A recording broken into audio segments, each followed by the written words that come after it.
சிங்கார மாளிகையில் ஜெய கீதங்கள் பாடிடுவோம் சீயோன் மணவாளனுடன் சீயோன் மணவாளனுடன் முள்முடி நமக்காய் முள்மூடி நமக்காய் அணிந்த இயேசுவின் திருமுகம் கண்டிடுவோம் முள்மூடி நமக்காய் அணிந்த இயேசுவின் திருமுகம் கண்டிடுவோம் அங்கே முத்திரையிட்ட சுத்தங்கள் வெள்ளங்கி கரித்தோராய் துதித்திடுவோம் அங்கே முத்திரையிட்ட சுத்தர்கள் வெள்ளங்கி தரித்தோராய் துதித்திடுவோம் சிங்கார மாளிகையில் ஜெய கீதங்கள் பாடிடுவோம் சீயோன் மணவாளனுடன் சீயோன் மணவாளனுடன் அவர் உரைத்த அடையாளங்கள் எல்லாம் தவறாமல் நடக்கின்றதே அவர் உரைத்த அடையாளங்கள் எல்லாம் தவறாமல் நடக்கின்றதே அவர் வரும் வேலை அறியாதிருப்பதால் எப்போதும் ஆயத்தமாயிருப்போம் அவர் வரும் வேலை அறியாதிருப்பதால் எப்போதும் ஆயத்தமாயிருப்போம் சிங்கார மாளிகையில் ஜெய கீதங்கள் பாடிடுவோம் சீயோன் மணவாளனுடன் சீயோன் மணவாளனுடன். அல்லேலூயா ஆமென். இந்த இடத்துல நாம் பார்க்கிறோம்ல அவர் உரைத்த அடையாளங்கள் எல்லாம் தவறாமல் நடக்கின்றது என்று பார்க்கிறோம். இயேசு கிறிஸ்துவனுடைய பிறப்பு அது ஒரு சாதாரண காரியமா இல்ல அசாதாரணமான காரியமா? அசாதாரணமான காரியம். ஏன்னா தேவன் ஏற்கனவே அதை வாக்குரைத்திருக்கிறார். அது நடக்காத காரியமா இருந்தாலும் கூட இயேசு கிறிஸ்துவானவர் தேவனுடைய குமாரனாக பூமியில பிறந்தார். ஆமென். அவர் மீண்டுமாக இந்த பூமிக்கு வருவேன்னு சொல்றார். அதை நம்மளால யோசித்து பார்க்க முடியுதா? நம்மளுடைய சிந்தைக்கு அப்பாற்பட்ட காரியமா இருக்கிறது. ஆனாலும் உன் நினைவுகள் என் நினைவுகள் அல்ல, உன் வழிகள் என் வழிகள் அல்லன்னு சொல்லியிருக்கார். அப்போ மீண்டுமாக என்ன பண்ண போகிறார்? இயேசு கிறிஸ்துவானவர் இந்த பூமிக்கு வரப்போகிறார். ஆமென். அதனாலதான் அவர் எடுத்த அடையாளங்கள் எல்லாம் தவறாமல் நடக்கிறது என்று பார்க்கிறோம். நாம் இந்த லைனை மட்டும் திரும்பவும் பாடலாமா? அவர் உரைத்த அடையாளங்கள் எல்லாம் தவறாமல் நடக்கின்றது. நம்ம சேர்ந்து பாடுவோம்.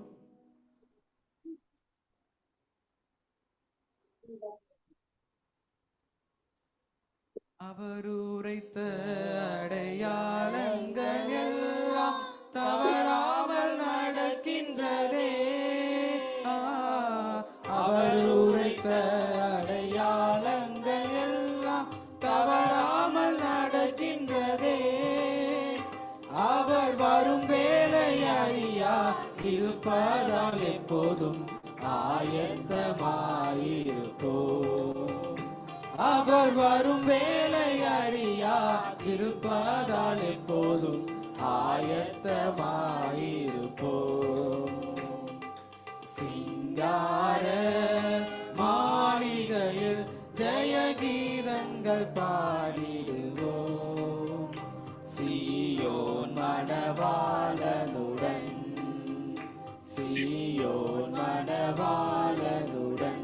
சிங்கார மாளிகையில் சிங்கார மாளிகையில் ஜெய கீதங்கள் பாடிடுவோம்.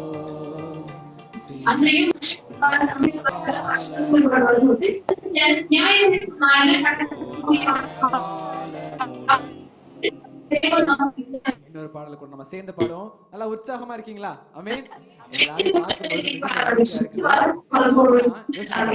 இன்னைக்கு அநேக ஜனங்கள் இருக்கிறாங்க. ஆனா தேவனை துதிக்கக்கூடிய கிருபை யாருக்கு கிடைத்திருக்கிறது? நமக்கு தான் கிடைத்திருக்கிறது. ஆமென். அழைக்கப்பட்டவர்கள் அநேகரா இருந்தாலும் யார் தெரிந்து கொள்ளப்பட்டவங்க? ஆமென். நாம யோசித்து பார்க்கலாம். அது குறித்து நம்ம மகிழ்ச்சி அடையலாம். சரிங்களா? இன்னொரு பாடல் நம்ம சேர்ந்து பாடுவோம். மகிமையும் ஆட்சியுமே நிறைந்தவரே. நம்ம சேர்ந்து பாடுவோம். பாடி தேவனுடைய நாமத்தை மகிமைப்படுத்துவோம். நல்லா கரங்களை தட்டி சேர்ந்து பாடுவோமா?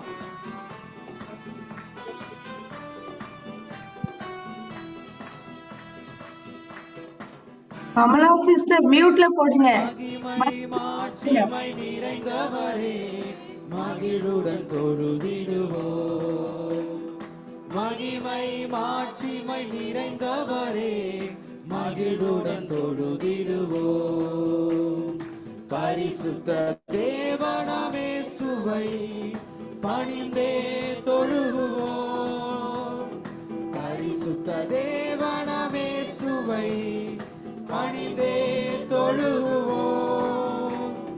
மகிமை மாட்சிமை நிறைந்தவரே மகிழுடன் தொழுதிடுவோம். மகிமை மாட்சிமை நிறைந்தவரே மகிழுடன் தொழுதிடுவோம். உன்னத தேவன் நீரே, உன்னத தேவன் நீரே, ஞானம் நிறைந்தவரே. உன்னத தேவன் நீரே, ஞானம் நிறைந்தவரே. முழங்கால் யாவுமே பாரில் முடங்கிடுதே. முழங்கால் யாவுமே பாரில் மடங்கிடுதே. உயர்ந்தவரே, உயர்ந்தவரே, சிறந்தவரே என்றும் தொழுதிடுவோம். உயர்ந்தவரே, உயர்ந்தவரே, சிறந்தவரே உம்மை என்றும் தொழுதிடுவோம். மகிமை மாட்சிமை நிறைந்தவரே மகிழுடன் தொழுதிடுவோம். மகிமை மாட்சிமை நிறைந்தவரே மகிழுடன் தொழுதிடுவோம். ஒருவரும் சேர ஒளியில், ஒருவரும் சேர ஒளியில் வாசம் செய்பவரே. ஒருவரும் சேர ஒளியில் வாசம் செய்பவரே. ஒளியினை தந்துமே இதயத்தில் வாசம் செய்யும். ஒளியினை தந்துமே இதயத்தில் வாசம் செய்யும். ஒளி நிறைவே, அருள் நிறைவே என்றும் தொழுதிடுவோம். எங்கள் ஒளி நிறைவே, அருள் நிறைவே என்றும் தொழுதிடுவோம். மகிமை மாட்சிமை நிறைந்தவரே மகிழுடன் தொழுதிடுவோம். மகிமை மாட்சிமை நிறைந்தவரே மகிழுடன் தொழுதிடுவோம். பரிசுத்த தேவன், பரிசுத்த தேவன் நீரே, பாதம் பணிந்திடுவோம். பரிசுத்த தேவன் நீரே, பாதம் பணிந்திடுவோம்.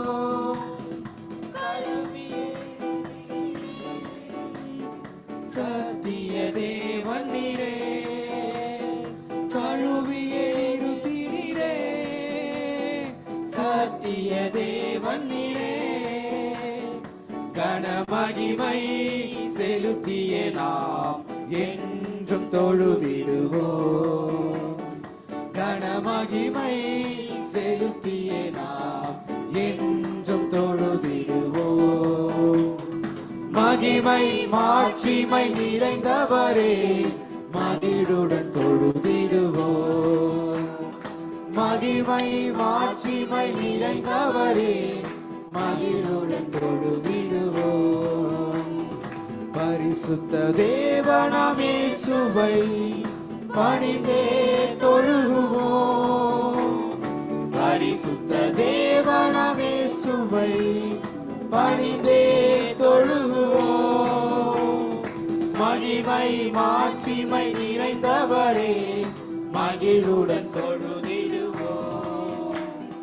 மகிமை மாட்சிமை நிறைந்தவரே மகிழுடன் தொழுதிடுவோம். உன்னத தேவன் நீரே, உன்னத தேவன் நீரே, ஞானம் நிறைந்தவரே. உன்னத தேவன் நீரே, ஞானம் நிறைந்தவரே. முழங்கால்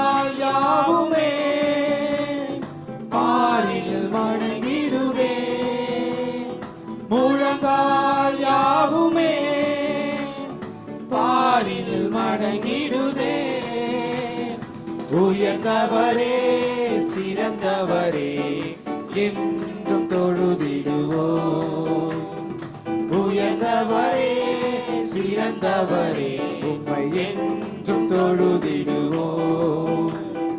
மகிமை மாட்சிமை நிறைந்தவரே மகிழுடன் தொழுதிடுவோம். மகிமை மாட்சிமை நிறைந்தவரே மகிழுடன் தொழுதிடுவோம். பரிசுத்த தேவனமே சுவை பணிந்தே தொழுவோம். பரிசுத்த தேவனமே சுவை பணிந்தே தொழுவோம்.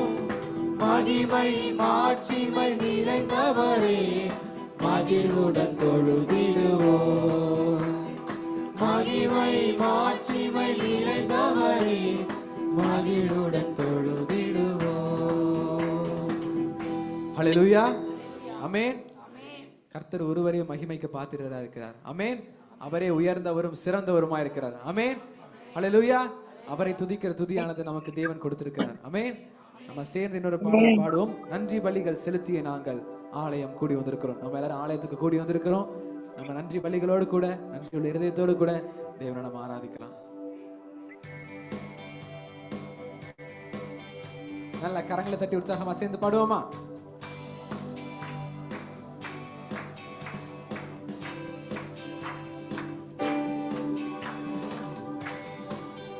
நன்றி பலிகள் செலுத்திய நாங்கள் ஆலயம் கூடி வந்தோம். துதி பலிகள் செலுத்திய நாங்கள் உம்மை போற்ற வந்தோம். நன்றி பலிகள் செலுத்திய நாங்கள் ஆலயம் கூடி வந்தோம். துதி பலிகள் செலுத்திய நாங்கள் உம்மை போற்ற வந்தோம். கர்த்தர் செய்த நன்மைக்காக நன்றி செலுத்த வந்தோம். நம்மை மறவா அவர் கிருபை எண்ணியே துதிக்க வந்தோம். கர்த்தர் செய்த நன்மைக்காக நன்றி செலுத்த வந்தோம். நம்மை மறவா அவர் கிருபை எண்ணியே துதிக்க வந்தோம். உடன்படிக்கை எனக்கு தந்து உந்தனின் பிள்ளையாய் தெரிந்தெடுத்தீர். மரணத்தின் விளிம்பில் நின்ற என்னை ஜீவனின் பாதையில் திருப்பி விட்டீர். சேர்ந்து பாடுவோமா? உடன்படிக்கை எனக்கு தந்து தெரிந்தெடுத்தீர். மரணத்தின் விளிம்பில் நின்ற என்னை ஜீவனின் பாதையில் திருப்பி விட்டீர். கர்த்தர் செய்த நன்மைக்காக நன்றி செலுத்த வந்தோம். நம்மை மறவா அவர் கிருபை எண்ணியே துதிக்க வந்தோம். சேர்ந்து பாடுவோமா? கர்த்தர் செய்த நன்மைக்காக நன்றி செலுத்த வந்தோம். நம்மை மறவா அவர் கிருபை எண்ணியே துதிக்க வந்தோம். வாதைகள் என்னை சூழ்ந்த போது செட்டைகளாலே என்னை மறைத்தீர். பாதைகள் எல்லாம் காக்கும்படி தூதர்கள் அனுப்பி உதவி செய்தீர். வாதைகள் என்னை சூழ்ந்த போது செட்டைகளாலே என்னை மறைத்தீர். பாதைகள் எல்லாம் காக்கும்படி தூதர்கள் அனுப்பி உதவி செய்தீர். கர்த்தர் செய்த நன்மைக்காக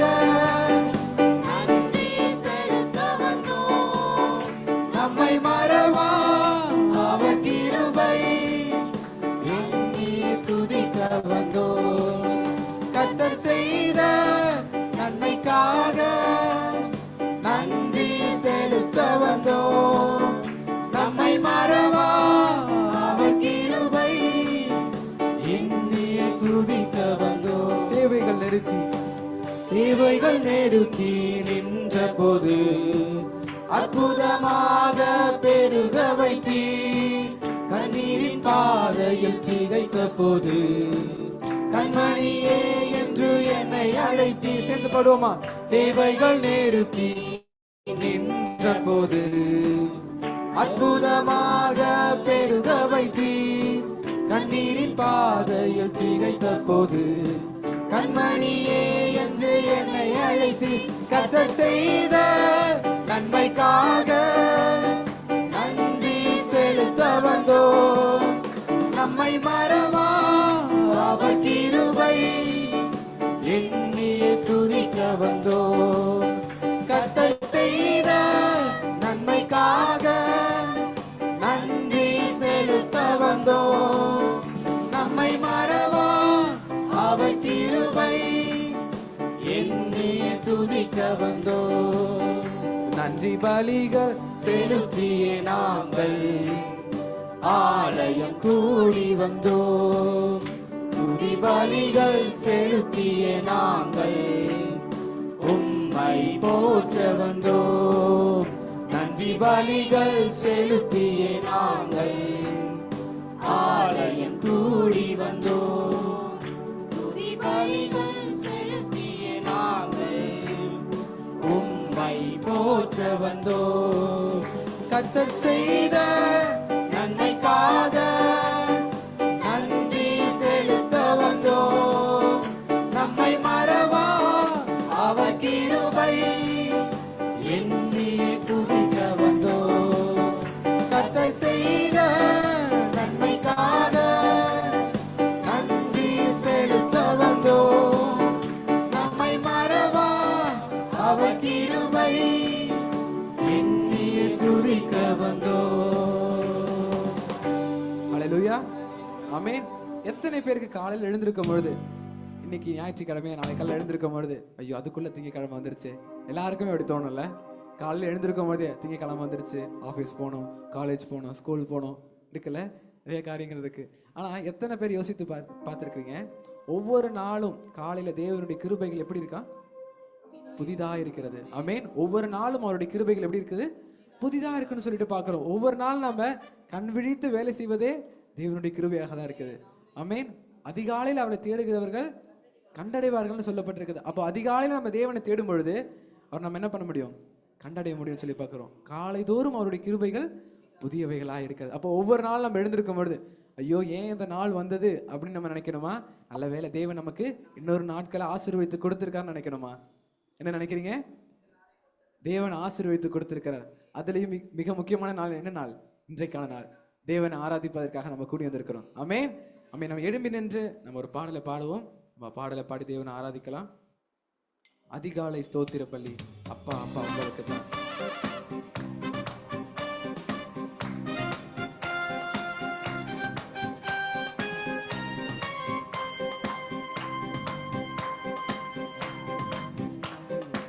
அதிகாலை ஸ்தோத்திர பலி.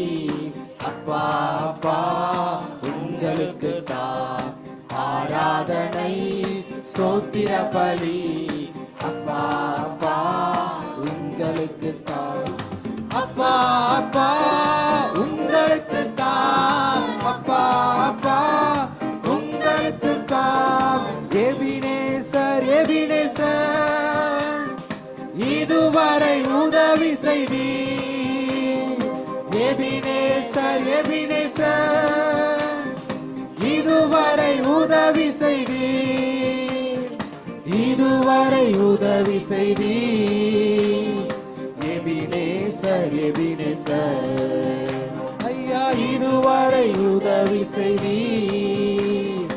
எபினேசர் எபினேசர் அதிகாலை அதிகாலை ஸ்தோத்திர பலி. அப்பா அப்பா உங்களுக்கு தான் ஆராதனை. ஸ்தோத்திர பலி.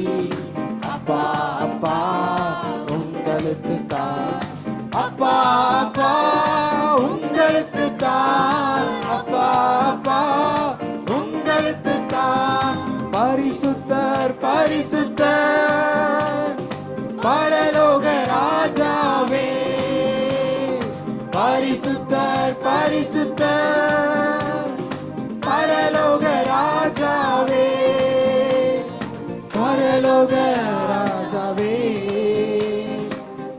பரிசுத்தர் பரிசுத்தர். நீங்க மட்டும் பாடுறீங்களா?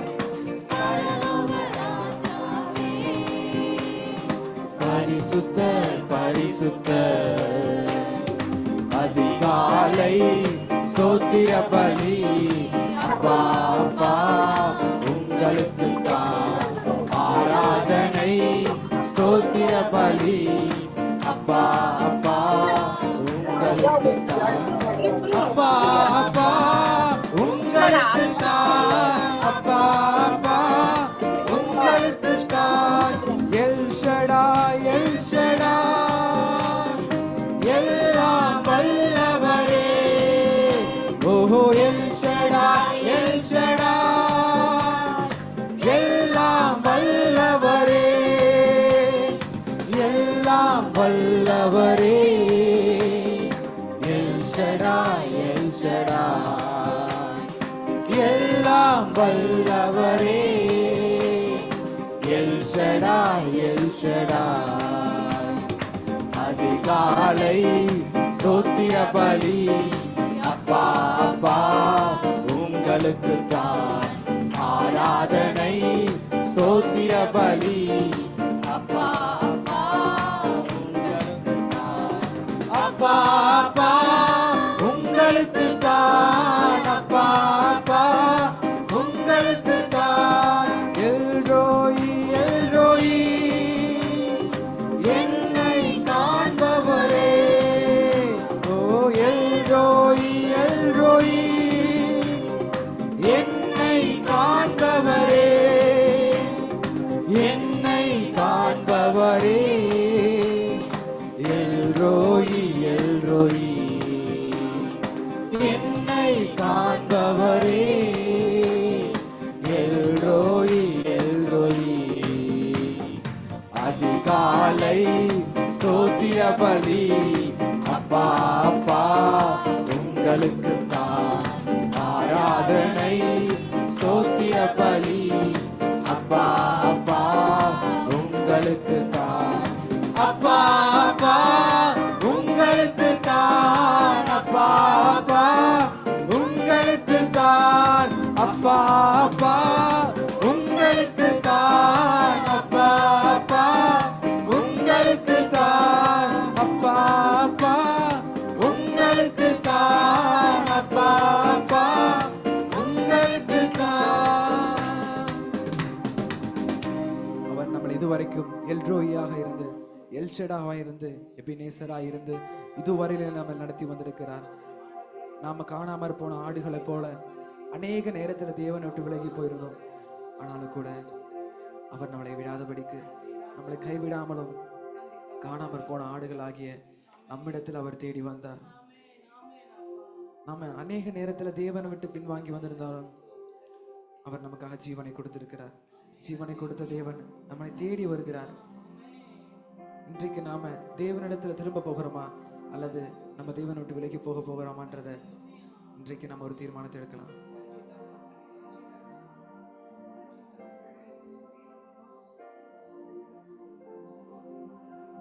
எங்கோ நான் வாழ்ந்தேன், அறியாமல் அலைந்தேன், என் நேசர் தேடி வந்தீர். எங்கோ நான் வாழ்ந்தேன், அறியாமல் அலைந்தேன், என் நேசர் தேடி வந்தீர். நெஞ்சார அணைத்து முத்தங்கள் கொடுத்து நிழலாய் மாறிவிட்டீர். என்னை நெஞ்சார அணைத்து முத்தங்கள் கொடுத்து நிழலாய் மாறிவிட்டீர். அன்றி உமக்கு நன்றி, நன்றி உமக்கு நன்றி.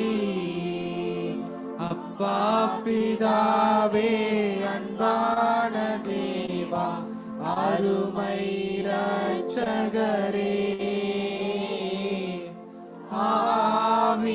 ஆவியானவரே, எங்கள் அப்பா பிதாவே, அன்பான தேவா, அருமை ரட்சகரே,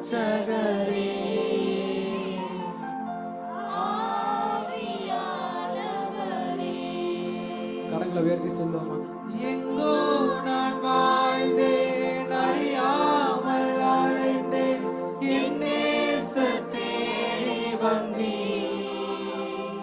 ஐயா, எங்கோ நான் வாழ்ந்தேன், அறியாமல் அலைந்தேன், என் நேசர் தேடி வந்தீர். நெஞ்சார அணைத்து முத்தங்கள் கொடுத்து நிழலாய் மாறிவிட்டீர். நெஞ்சார அணைத்து முத்தங்கள் கொடுத்து நிழலாய் மாறிவிட்டீர். நன்றி உமக்கு நன்றி ஐயா, நன்றி உமக்கு நன்றி. அப்பா பிதாவே, அன்பான தேவா, அருமை இரட்சகரே,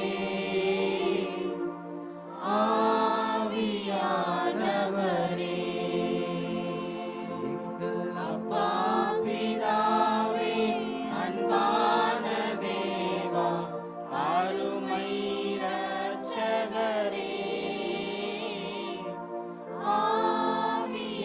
ஆவியானவரே.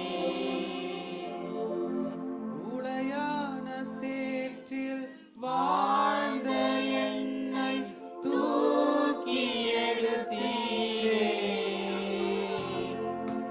உடையான சேற்றில் வாழ்ந்த என்னை தூக்கி எடுத்தீரே.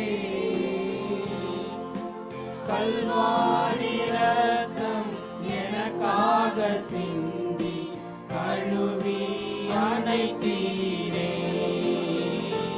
ஐயா, கல்வாரி ரத்தம் எனக்காக சிந்தி கழுவி அணைத்தீரே. நன்றி உமக்கு நன்றி ஐயா, நன்றி உமக்கு நன்றி. அப்பா பிதாவே, அன்பான தேவா, அருமை இரட்சகரே, ஆவியானவரே, அப்பா பிதாவே, அன்பான தேவா, அருமை இரட்சகரே, ஆவியானவரே.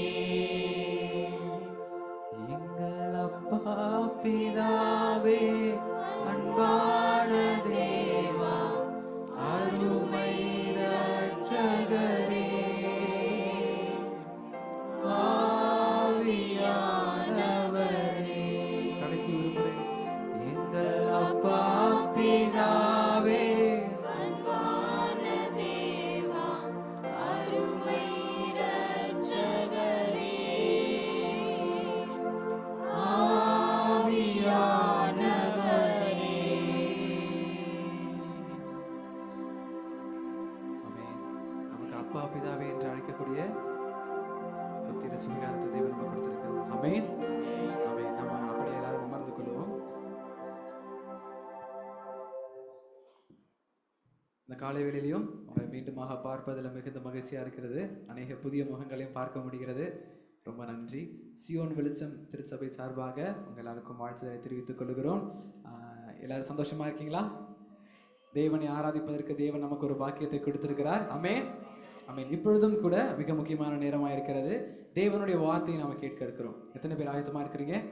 ஆமென். தேவன் வார்த்தையின் மூலமாக நம்மோடு இடைப்படணும்னு சொல்லிட்டு எத்தனை பேர் ஜெபித்துட்டு வந்தீங்க வீட்டில இருந்து? இன்றைக்கு வார்த்தையின் மூலமாக தேவன் என்னோடு கூட பேசணும், நான் மாற்றப்பட வேண்டிய காரியங்களை தேவன் என்னோடு இடைப்படணும்னு சொல்லி எதிர்பார்ப்போடு வந்திருக்கிறீங்களா? ஆமென். நாம் ஒரு எதிர்பார்ப்போடு கூட இன்றைக்கான வார்த்தையை நம்ம கவனிக்கலாம். அதே போல நம்ம செய்தியின் முடிவில் ஒரு தீர்மானம் எடுக்கிறவர்களா இருக்கணும். இந்த செய்தியின் மூலமாக நான் என்ன மாற்ற வேண்டும், நான் என்ன காரியங்களை மாற்றப்பட வேண்டும் என்ற ஒரு தீர்மானத்தோடு கூட நம்ம இந்த ஆராதனை விட்டு கடந்து செல்லலாம். அதற்கு முன்பாக ஒரு எதிர்பார்ப்போடு கூட தேவனுடைய வார்த்தையை நம்ம கேட்க இருக்கிறோம். நம் கரங்களை தட்டி சபையின் போதகர் தியோடர் அவர்களை நம்ம கரங்களை தட்டி வரவேற்கலாம்.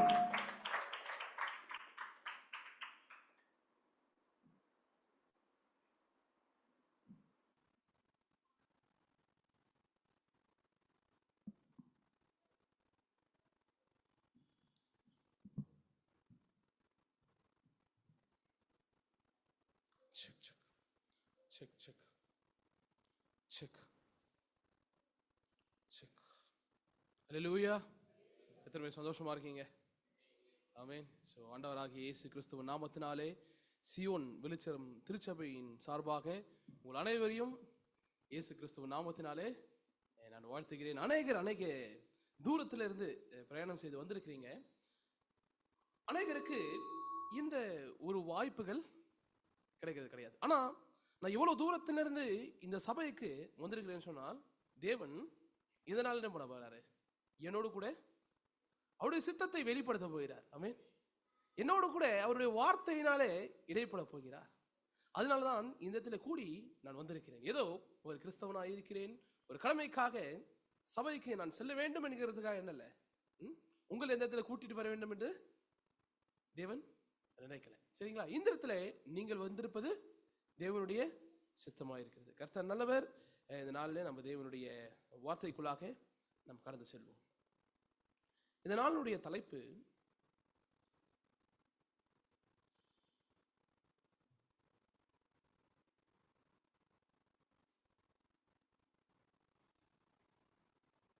இந்த இடத்துல ஸ்கிரீன்ல வரும். இந்த நாளுடைய தலைப்பு பரலோக ராஜ்யத்தில் பிரவேசிப்பவர்கள் மற்றும் பிரவேசிக்காதவர்கள். பரலோக ராஜ்யத்தில் பிரவேசிப்பவர்கள் மற்றும் பிரவேசிக்காதவர்கள். இந்த இரண்டு பேரை குறித்து என்ன பண்ண போறோம்னாக்கா நம்ம பார்க்க போகிறோம். முதலாவது பரலோக ராஜ்யம் என்றால் என்ன என்று சொல்லி என்ன செய்தோம்? போன வாரத்தில் நாம் பார்த்தோம். அப்போ பரலோக ராஜ்யம் என்று சொன்னால் என்னது? பரலோக ராஜ்யம் என்றால் என்ன? ஒரு வார்த்தையில சொல்லலாம், தேவன் குடியிருக்கும் ஸ்தலம். தேவன் வாசம் செய்கிற இடமே பரலோக ராஜ்யம் என்று வேதம் சொல்லுகிறது. ஆனால் பரலோக ராஜ்யம் எங்கே இருக்கிறது? தேவன் குடியிருக்கிற இடம் அது எங்க இருக்கு? அந்த இடத்துல என்ன பண்றாரு தேவன்? அதை உண்டாக்கி அவருடைய ஜனங்கள் எல்லாரையும் என்ன பண்றாரு? அதற்குள்ளாக அழைக்கிறார், அதற்குள்ளாக கூட்டி சேர்க்கிறார். ஆனால் அதுல எல்லோரும் பிரவேசிக்கிறார்களா என்று கேட்டால் இல்லை என்று சொல்லுகிறோம். ஆனால் அப்ப தேவன் பாரபட்சம் உள்ள தேவனா? கிடையாது. இவங்க மட்டும்தான் வரணும், இவங்க வரக்கூடாதுன்னு அவர் நினைக்கிறாருன்னு கேட்டா அது கிடையாது. ஆனால் அவர் அழைப்பு கொடுக்கும் பொழுது என்ன செய்யறாங்க? அதற்குள்ளாக போகிறவர்களும் அதற்குள்ளாக போகாதவர்களும் இருக்கிறாங்க. அப்ப யார் பரலோக ராஜ்யத்தில் பிரவேசிப்பார்கள், பிரவேசிக்க மாட்டாங்கன்னு கேட்டா, நான் பிரவேசிப்பேன், என் பக்கத்து வீட்டுக்காரன் பிரவேசிக்க மாட்டான்னு சொல்ல முடியுமா? நான் பிரவேசிப்பேன், ஆனா என் பக்கத்து வீட்டுக்காரன் பிரவேசிக்க மாட்டான். ஏன்னு கேட்டா, நான் நல்லது செய்யறேன், அவரு நல்லது செய்யறேன். என் வார்த்தையில நல்ல வார்த்தை வருது, அவங்க வார்த்தையில நல்ல வார்த்தை வரல. நான் என் குடும்பத்தை நல்லதா பாத்துக்கிறேன், அவங்க குடும்பத்துல சண்டை சத்திரமா இருக்கு அப்படின்னு சொல்ல முடியுமா? அப்போ பரலோக ராஜ்யத்திலே இவர் பிரவேசிப்பார், இவர் பிரவேசிக்க மாட்டார் என்று சொல்வதற்கு நாம் தகுதியற்றவர்கள். நாம் இவர் போவார், இவர் போக மாட்டார்னு சொல்வதற்கு நம்மளால முடியாது என்று பார்க்கிறோம். அப்போ அதை முடிவு செய்வது யார் என்று கேட்டால் தேவனும் அவருடைய வார்த்தை மாத்திரமே நமக்கு வெளிப்படுகிறது என்று நம்மளால பார்க்க முடியும். இந்த நாளில் நாம் வாசிக்க முடியாக தெரிந்து கொள்ளப்பட்ட வேத பகுதி யோவான் 3ஆம் அதிகாரம் வசனம் 3. எடுத்து வாசிக்கலாமா? இயேசு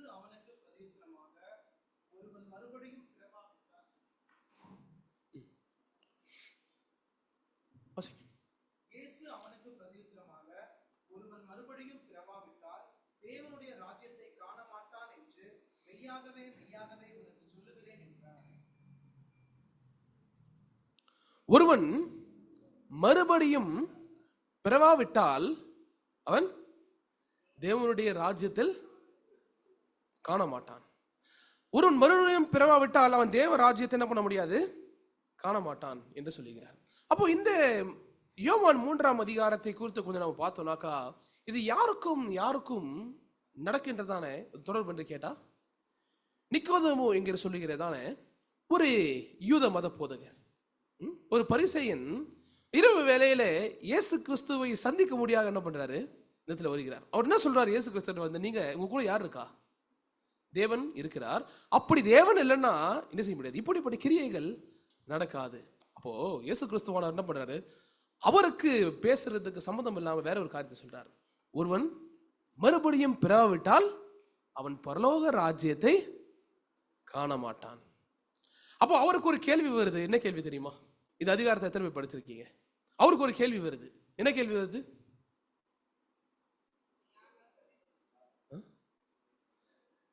எப்படி மறுபடியும் பிறக்கிறது? இந்த உலகத்துல பிறந்து வளர்ந்து இவ்வளவு பெரிய மனுஷன் ஆயிட்டானே, நான் எப்படி என் தாயோட வயிற்றுக்குள்ள போயிட்டு என்ன பண்றது? மறுபடியும் பிறக்கிறது.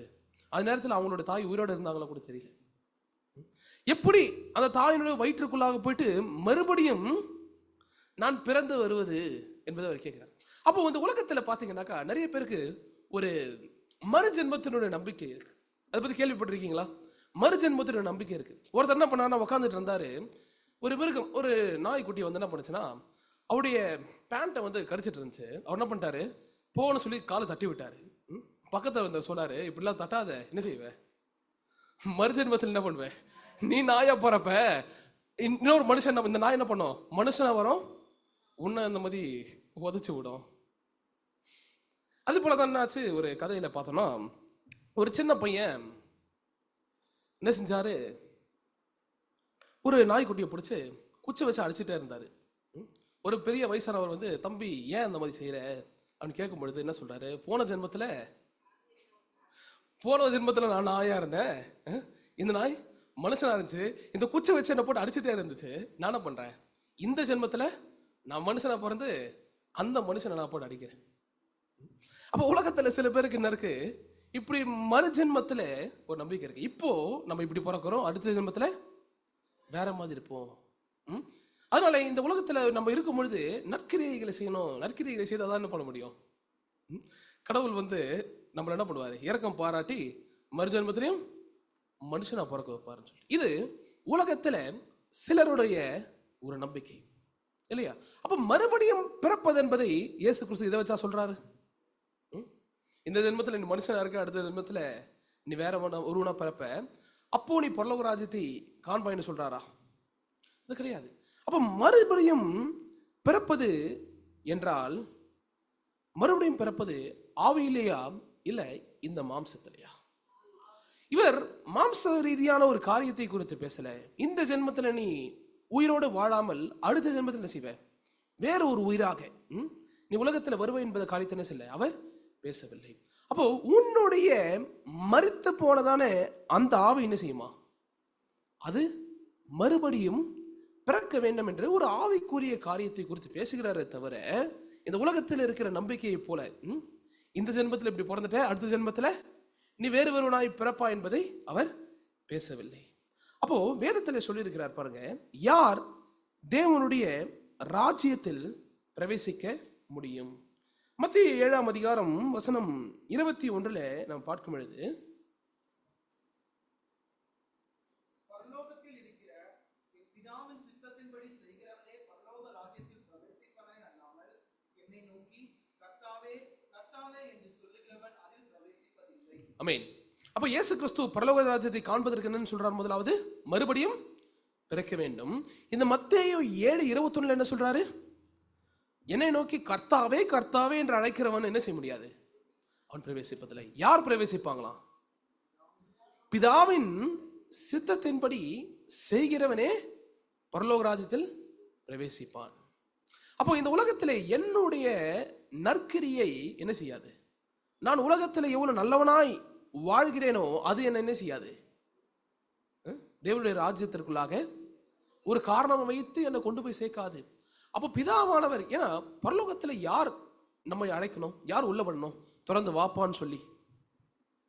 உங்க வீட்டுக்குள்ள போனோம்னா சகோதரர் இந்த இடத்துல வந்திருக்கிறாரு, அவருடைய வீட்டுக்குள்ள போகணும்னா நான் வாசல் நின்றுட்டு இருக்கேன், நானா திறந்து சாவி வச்சு திறந்து உள்ள போய் உட்கார முடியுமா? முடியாது. அவர் வீட்டுக்குள்ளாக போகணும், என்ன செய்யணும், அவரு வாங்க உட்காருங்க அப்படின்னு சொல்லி அவர் கூப்பிடணும் இல்லையா? அப்போ இந்த இடத்துல என்ன செய்யறேன், வந்துட்டு அவர் வீட்டு வாசல் ஒரு தொடப்பத்தை எடுத்து வீட்டு வாசல்லாம் பெருக்கி தண்ணி ஊத்தி அவர் கோலம் போட்டு என்ன செய்வேன், இதெல்லாம் உங்க வீட்டுக்காக நான் செஞ்சேன், நான் வந்து உட்காந்துக்க முடியுமா? அப்படி செஞ்சா என்ன செய்வீங்க? யாரை கேட்டு செஞ்சேன்? நான் உன்னை வீட்டு வாசலை பெருக்க சொன்னா, நான் தண்ணி ஊத்த சொன்னா, கோலமே போட தெரியாம உன்னை கோலம் போட சொன்னா இல்லையா? அப்போ அவர் என்னை உள்ள வாங்கன்னு சொல்லி கூப்பிட்டா தானே செய்ய முடியும், உள்ள போக முடியும். அதே போல பிதாவானவர் பரலோக ராஜ்யத்திற்கு நம்மை தகுதிப்படுத்தி உள்ளே அழைக்கிறார் என்று சொன்னால் அவருடைய சித்தத்தின்படி அவர் நமக்கு சொல்லுகிற பாதையின்படி என்ன செய்யணுமா, நாம் நடக்க வேண்டும். அதுதான் என்ன பண்ணுது, பரலோக ராஜ்யத்திற்கு செல்வதற்கான வழி என்று நாம் பார்க்கிறோம். சரி, 3 கேள்விகளை என்ன செய்யணும், நாம் முன்வைக்க வேண்டும். சரிங்களா? 3 கேள்விகளை நாம் முன்வைக்க வேண்டும். ஏன் நாம் மறுபடி பிறக்க வேண்டும்? முதலாவது கேள்வி, ஏன் நாம் மறுபடி பிறக்க வேண்டும்? எதுக்காக? பரலோக ராஜ்யத்தை காண்பதற்காக. இரண்டாவது கேள்வி, இப்பொழுது நான் காண்கிறேனா? அது எப்படி காண முடியும்? இப்பொழுது நான் காண்கிறேனா? அப்போ இப்ப நான் பார்க்கிறேன்னு சொன்னா நான் என்ன செஞ்சிருக்கணும்?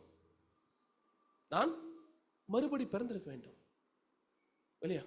அப்போ நான் மறுபடியும் பிறந்திருக்கிறேனா? இப்ப நான் பரலோக ராஜ்யத்தை என்னால பார்க்க முடியுதுன்னு சொன்னா என்ன செஞ்சிருக்கணும்? நம்மளால மறுபடியும் நாம் பிறந்திருக்கணும் இல்லையா? மறுபடியும் பிறந்தால் மாத்திரம் தான் என்ன செய்ய முடியுமா? அந்த பரலோக ராஜ்யத்தை பார்க்க முடியும். அப்போ நான் மறுபடியும் பிறந்திருக்கிறேனா? இந்த கேள்விகள் எல்லாம் நான் என்ன செய்யணுமா, நமக்குள்ளே கேட்க வேண்டும். முதலாவது கேள்விக்கு, ஏன் நாம் மறுபடியும் பிறக்க வேண்டும்? என்னுடைய ஆவி மறுபடியும் பிறக்க வேண்டும் என்று சொல்லுகிறார் இல்லையா? அப்போ யாராச்சும் நமக்கு ஒரு நல்ல ஒரு காரியத்தை சொல்லிக் கொடுத்தாலோ, நல்ல ஒரு விஷயத்தை ஆலோசனை சொன்னாலோ, கேட்க மனதில்லாதவர்கள் என்ன சொல்லுவாங்க அதுக்கு? என்ன ஒருத்தர் நல்ல ஆலோசனை சொல்றாங்க, கேட்க நமக்கு மனதில்லை. அப்போ முன்னாடி இருக்கிற ஜென்ரேஷனும் இப்போ இருக்கிற ஜென்ரேஷன் நம்மளால தெளிவாக பார்க்க முடியும். முன்னாடி இருக்கிற ஜென்ரேஷன் என்ன சொல்லுவாங்க, நாங்க அந்த காலத்துல ஒரு காரியத்தை தேவைன்னு சொன்னாலே செய்வோம், இவ்வளவு தூரம் பிரயாணப்பட்டு போவோம், இந்த ஒரு காரியத்துல செஞ்சாதான் எங்களுக்கு இது எல்லாம் கிடைக்கும்னு சொல்லுவோம். ஆனா இப்போ இருக்க ஆட்கள் என்ன சொல்லுவாங்க, நீங்க என்ன 10 கிலோமீட்டர் நடந்து போனீங்க, போன் எடுத்து 4 விஷயத்தை கிளிக் பண்ண என்ன செய்யும், வீட்டு வாசல்ல வந்து நிற்கும் இல்லையா? அப்போ ஒரு காரியத்தை சொன்னா அதை நிராகரிக்கிறதுக்கு என்ன செய்யறாங்க, ஒருவர் அந்த இடத்துல இருக்கிறாங்க என்ன நம்ம பார்க்கிறோம் இல்லையா? அப்போ எப்போ எனக்கு ஒரு காரியம் தெரியும்னு சொல்லும் பொழுது என்ன செய்வோம், எனக்கு ஒரு காரியம் தெரியும்னு சொல்லும் பொழுது நம்ம என்ன செய்வோம், அதை கேட்க நமக்கு மனது இல்லை இல்லையா? அப்போ ஆதி ஆகமத்துல நம்ம ஏற்கனவே பார்த்தோம், ஏன் நாம் மறுபடியும் பிறக்க வேண்டும் என்று தேவன் சொல்லுகிறார் என்றால், என்னுடைய ஆவி சரியாக இல்லை.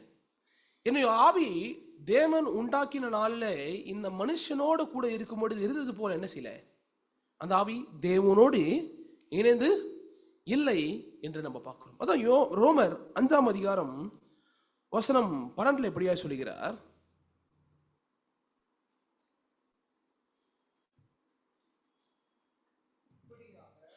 ஒரே மனுஷனாலே பாவமும் பாவத்தினாலே மரணமும் உலகத்திலே பிரவேசித்தது போலவும் எல்லா மனுஷரும் பாவம் செய்தபடியால் மரணம் எல்லாருக்கும் வந்தது போலவும் இதுவும் ஆயிற்று. ஆமென்.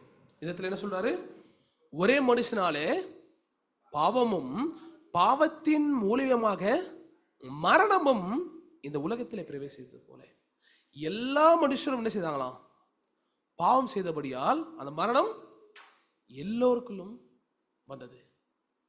இப்ப பாருங்க, ஆதி ஆகமத்திலே தேவன் உண்டாக்கின அந்த மனிதனோட கூட என்ன செய்தாரு, தேவன் வாசம் செய்து கூட இருந்தார்.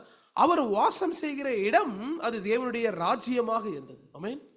அவர் வாசம் செய்கிற இடம், அது வாசம் செய்த அந்த பூமி அது தேவனுடைய ராஜ்யமாக இருந்தது. ஆனால் அவன் தேவனுக்கு விரோதமாய் செய்த பாவம் என்ன, அவர் சொன்ன வார்த்தைக்கு கீழ்ப்படியாமல் அந்த கனியை புசித்ததே அவன் செய்த பாவம் என்று நாம் பார்க்கிறோம். அந்த பாவத்தினால்தான் அது உலகத்திலே மரணம் வந்தது என்று பார்க்கிறோம். அதான் ஆதியாகமம் 6ஆம் அதிகாரம் வசனம் 3 நம்ம எல்லா வாரங்களும் நம்ம வாசிக்கிறோம். மீண்டுமாக எடுத்து நம்ம வாசிக்கலாம். அதை யாராச்சும் சொல்ல முடியுமா அந்த வசனம் என்ன சொல்லுகிறது என்று சொல்லி?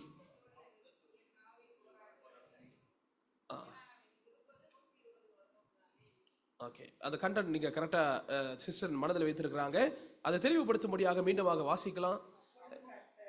என் ஆவி என்றென்றைக்கும் மனுஷனோட போராடுவதில்லை, அவன் மாம்சம் தானே, அவன் இருக்க போகிற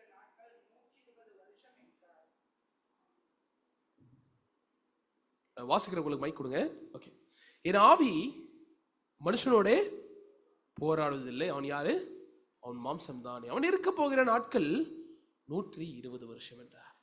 இனி என்னுடைய ஆவி இந்த மனுஷன் கூட என்ன பண்ணாது, இருக்காது. ஏன்? அவன் மாம்சம் தானே. அவன் சாகக்கூடிய ஒருவனாய் மாறிவிட்டான். ஏன்? என்னுடைய கட்டளைகளையும் என்னுடைய வார்த்தையையும் அவன் மறந்து அவன் மீறி போய், இல்லையா? அதனாலதான் ஒரே மனுஷனால இந்த உலகத்தில் வந்தது. அவனுடைய கீழ்ப்படியாமையினாலே பாவமும் மரணமும் இந்த உலகத்திலே பிரவேசித்து எல்லா ஜனங்களுக்கும் அது பாவம் வந்தது. அப்போ வருகின்றதான அந்த சந்ததி, இந்த உலகத்தில் பிறக்கிற சந்ததி எப்படிப்பட்டவர்களாக்கி பிறக்கிறாங்க? இந்த பாவம் நிறைந்த ஒரு சந்ததியாக அவர் பிறக்கிறார்கள். அப்ப தேவன் உண்டு பண்ணின ஆவிக்குரிய சந்ததி இந்த உலகத்தில் பிறக்கிறான்னு கேட்டா அது இல்லை. அதான் சங்கீதத்துல இப்படி ஒரு காரியத்தை தாவீது சொல்லுகிறார். சங்கீதம் 51ஆம் அதிகாரம் வசனம் 5.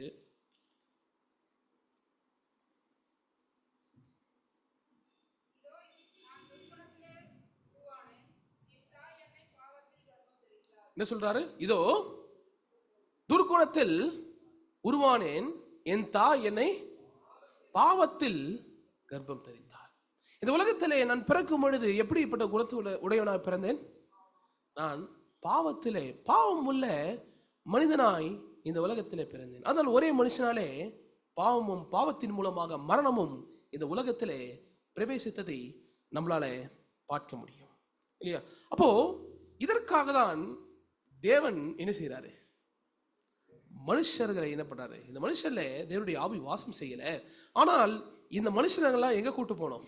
அவர் உண்டாக்கின மனிதர்களை அந்த பரலோக ராஜ்யத்திற்குள்ளாக அவன் கொண்டு போகணும், இல்லையா? தேவனுடைய ஆவிதான் என்ன பண்ணாரு? மனுஷனுக்குள்ளாக தன்னுடைய ஆவியை கொடுத்தார். ஆனால் அவன் வேற ஒரு ஆவி என்ன பண்ணிட்டான்?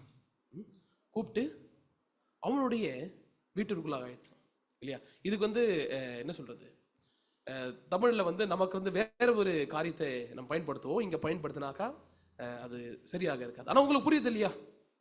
அப்போ தேவையில்லாத ஒரு காரியத்தை என்ன பண்றோம்?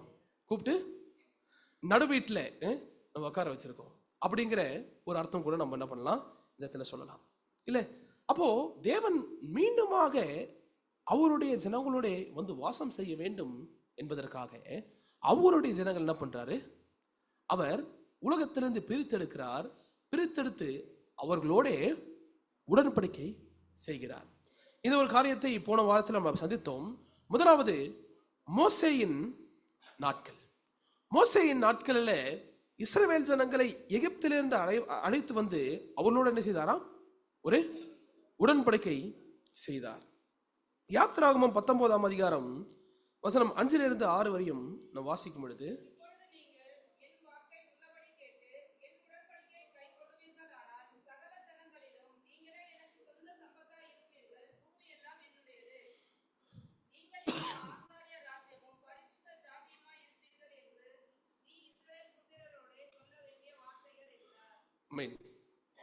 இப்பொழுது நீங்கள் என் வார்த்தை உள்ளபடி கேட்டு என் உடன்படிக்கையை கை கொண்டால் என்னவா இருப்பீங்க? என்னுடைய சொந்த சம்பத்தா இருப்பீங்க, என்னுடைய சொந்த ஜனங்களா இருப்பீங்கன்னு சொல்றாரு. என்னுடைய ஆசாரிய ராஜ்யமும் பரிசுத்த ஜாதியுமாய் இருப்பீர்கள் என்று அவர் சொல்லியிருக்கிறார்.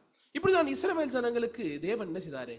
முதலாவது ஒரு ஆசாரிய ராஜ்யமும் பரிசுத்த ஜாதியுமாக இந்த உலகத்திலிருந்து பிரித்தெடுத்து என்ன செய்யறாரு? அவருடைய ஜனங்களாக தங்களுடைய வார்த்தை கொடுத்து புதிதாக இவர்களை உருவாக்குகிறார். இவர்களை புதிதாக அவர் உருவாக்குகிறார். ஆனால் ஒவ்வொரு சந்ததி அதுக்கு பிறகு வருகிறது. மோசேயின் நாட்களுக்கு பிறகு யார் வரா? யோசுவா வருகிறார். அதுக்கு பிறகு நியாயாதிபதிகள் வருகிறார்கள். நியாயாதிபதிகளுக்கு பிறகு ராஜாக்களுடைய நாட்கள் வருகிறது. ஆனா இந்த ராஜாக்களுடைய நாட்கள் தான் ஒரு பெரிய ஒரு பிரச்சனை வருது. இந்த ராஜாக்களுடைய நாட்கள் தான் ஒரு பெரிய ஒரு பிரச்சனை வருது. எல்லாவற்றையும் திருப்பி போடுகிறது மாதிரி ஒரு காரியம் இங்க நடக்குது. 1 ராஜாக்கள் 11ஆம் அதிகாரம் வசனம் 11ல நம்ம பார்க்கும் பொழுது ஒரே வசனத்தை வாசிக்கலாம். ஆனா ஏற்கனவே நம்ம சொல்லியிருந்தோம், இந்த 1 ராஜாக்கள் 11 என்ன பண்ணணும்?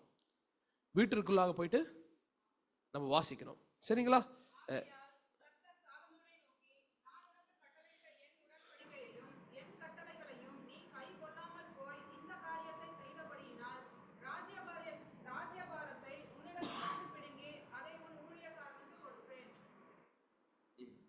அப்போ இந்த காரியத்தை நீ செய்தபடியால் என்ன செய்வேன்னு சொல்றாரு? உடன்படிக்கையும் கட்டளைகளையும் என்ன பண்ணல, நீ கை கொள்ளாமல் போனபடியா. இவன் இந்த காரியத்தை கை கொள்ளாமல் போனான் என்று பார்க்கிறோம். எதை கை கொள்ளாமல் போனான்? தேவன் அவர்களோடு செய்த அந்த உடன்படிக்கையை அவர் கை கொள்ளாமல் போனான் என்று நம்மளால பார்க்க முடியும் இல்லையா? அதனாலதான் இந்த இடத்துல பாருங்க, எப்படி இந்த உடன்படிக்கை அவர் கை கொள்ளாமல் போனான் என்று நம்ம பார்க்கும் பொழுது, இஸ்ரவேல் ஜனங்களுக்கு தேவன் என்ன செய்தாரு? யாத்ராகமம் 19ஆம் அதிகாரம் வசனம் 5-6 அவர்கள் என்ன பண்ணாரு? ஒரு காரியத்தை சொல்லிக் கொடுத்தார். என்ன சொல்லிக் கொடுத்தார்? என் வாக்கை உள்ளபடி கேட்டு உடன்படிக்கை கை கொண்டால்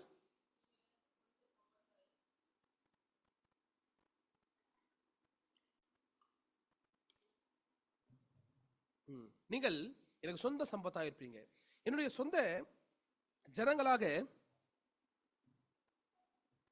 இருப்பீர்கள் என்று சொன்னார் இல்லையா?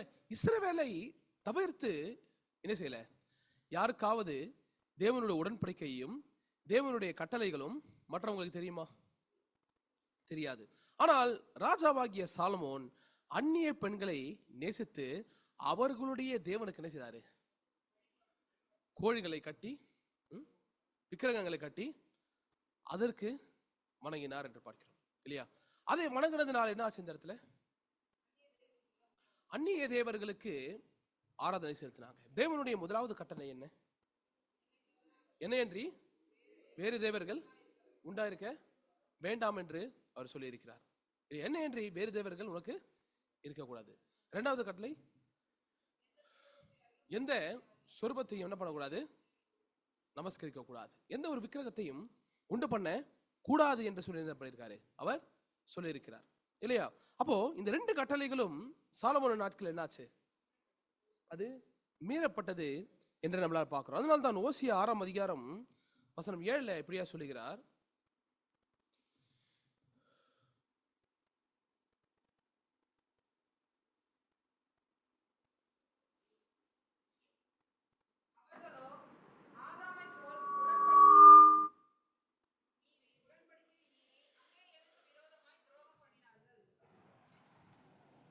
மைக் வாசிக்கிறீங்களா? அவர்களோ ஆதாமை போல் உடன்படிக்கையை மீறி அங்கே விரோதமாய் துரோகம் பண்ணினார்கள். அப்போ இந்த இஸ்ரவேல் ஜனங்கள் ஆதாமை போல் என்ன சொன்னாங்களா? உடன்படிக்கை மீறி தேவனுக்கு விரோதமாக துரோகம் பண்ணினார்கள் என்று நம்மளால பார்க்க முடியும். அப்போ இந்த இடத்துல இந்த ஒரு உடன்படிக்கை மீறப்பட்டதுனால தேவன் ஒரு வாக்குத்தத்தம் பண்ணப்பட்ட ஒரு இரட்சகரை குறித்து என்ன பண்றாரு?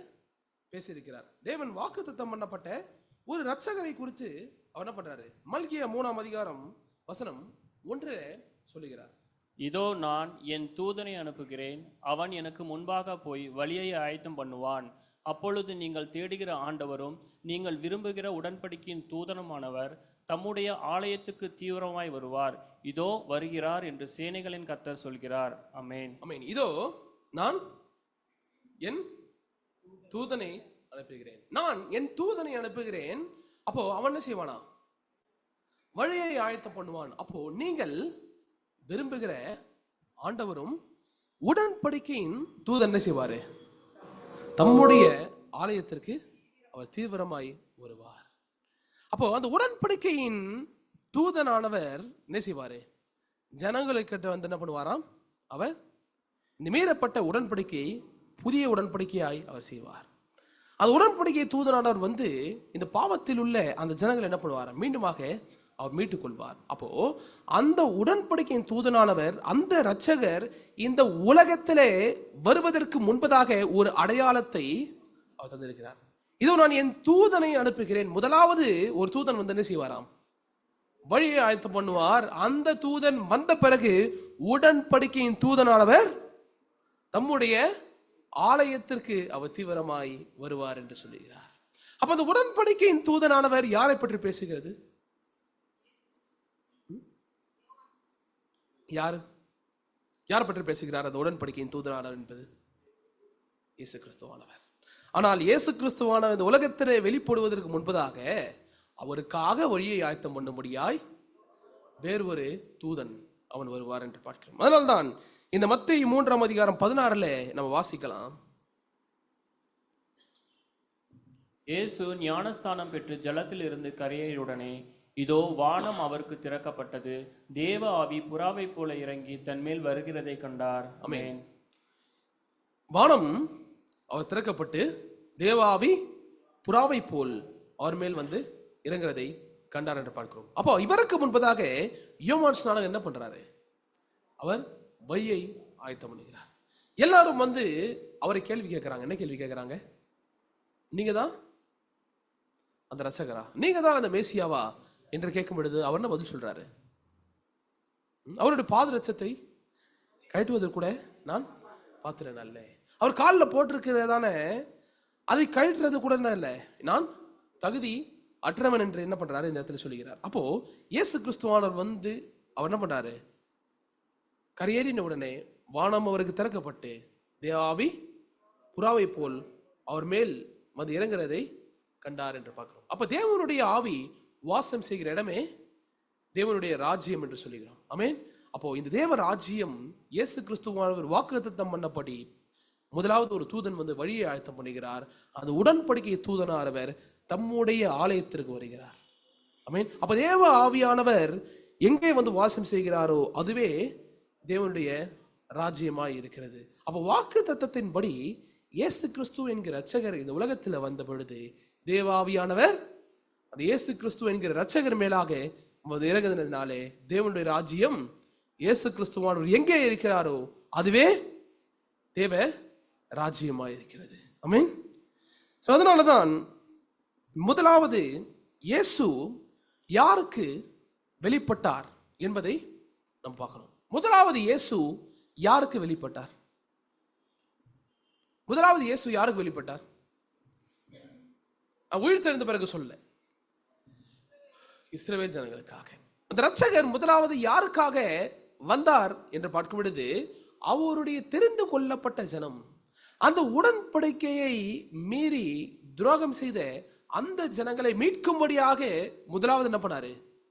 இயேசு கிறிஸ்துவானவர் இந்த உலகத்திற்கு வந்தார். அதான் மத்தேயு 15:24 நான் வாசிக்கும் பொழுது அவர் காணாமல் போன ஆடுகளாகி இஸ்ரவேல் வீட்டாத்திற்கு அனுப்பப்பட்டேன் அன்றி மற்றவர்களுக்காக அல்ல. யாருக்காக வந்தேன்னு சொல்றாரு? காணாமல் போன ஆடுகளாகிய இஸ்ரவேல் வீட்டாருக்காகவே அனுப்பப்பட்டேன் அன்றி மற்றபடி அல்ல என்று சொல்லுகிறார். அப்போ அந்த இஸ்ரவேல் ஜனமே என்ன செய்தாங்களா? சாலமோன் நாட்கள்ல உடன்படிக்கை மீறி தேவனுக்கு விரோதமாய் துரோகம் பண்ணினார்கள் என்று நம்மளால பார்க்க முடியும். இப்போ அதற்கு பிறகு தேவனுடைய ஆவியானவர் என்ன பண்ணாரு? இயேசு கிறிஸ்து மேலாக வந்துவிட்டார். இயேசு கிறிஸ்துவானவர் யாருக்கு வெளிப்பட்டார்? இஸ்ரவேலுக்கு அவர் வெளிப்பட்டார். இஸ்ரவேலுக்கு வெளிப்பட்ட இயேசுவானவர் அவர்களுக்கு என்ன காரியத்தை போதித்தார் என்பதை நம்ம பார்க்கிறோம். மத்தேயு 4:16 வாசிக்கலாம். ஏசாயா தீர்க்கதரிசினால் உரைக்கப்பட்டது நிறைவேறும்படி இப்படி நடந்தது. அது முதல் இயேசு மனம் திரும்புங்கள், பரலோக ராஜ்யம் சமீபத்திருக்கிறது என்று பிரசங்கிக்க தொடங்கினார். ஆமென். ஆமென். இயேசு கிறிஸ்து என்ன பண்றாரு? இஸ்ரவேல் ஜனங்கள் மத்தியிலே மனம் திருந்துங்கள், பரலோக ராஜ்யம் சமீபத்திருக்கிறது என்று பிரசங்கிக்க தொடங்கினார். அப்ப பரலோக ராஜ்யம் என்ன இருக்கு?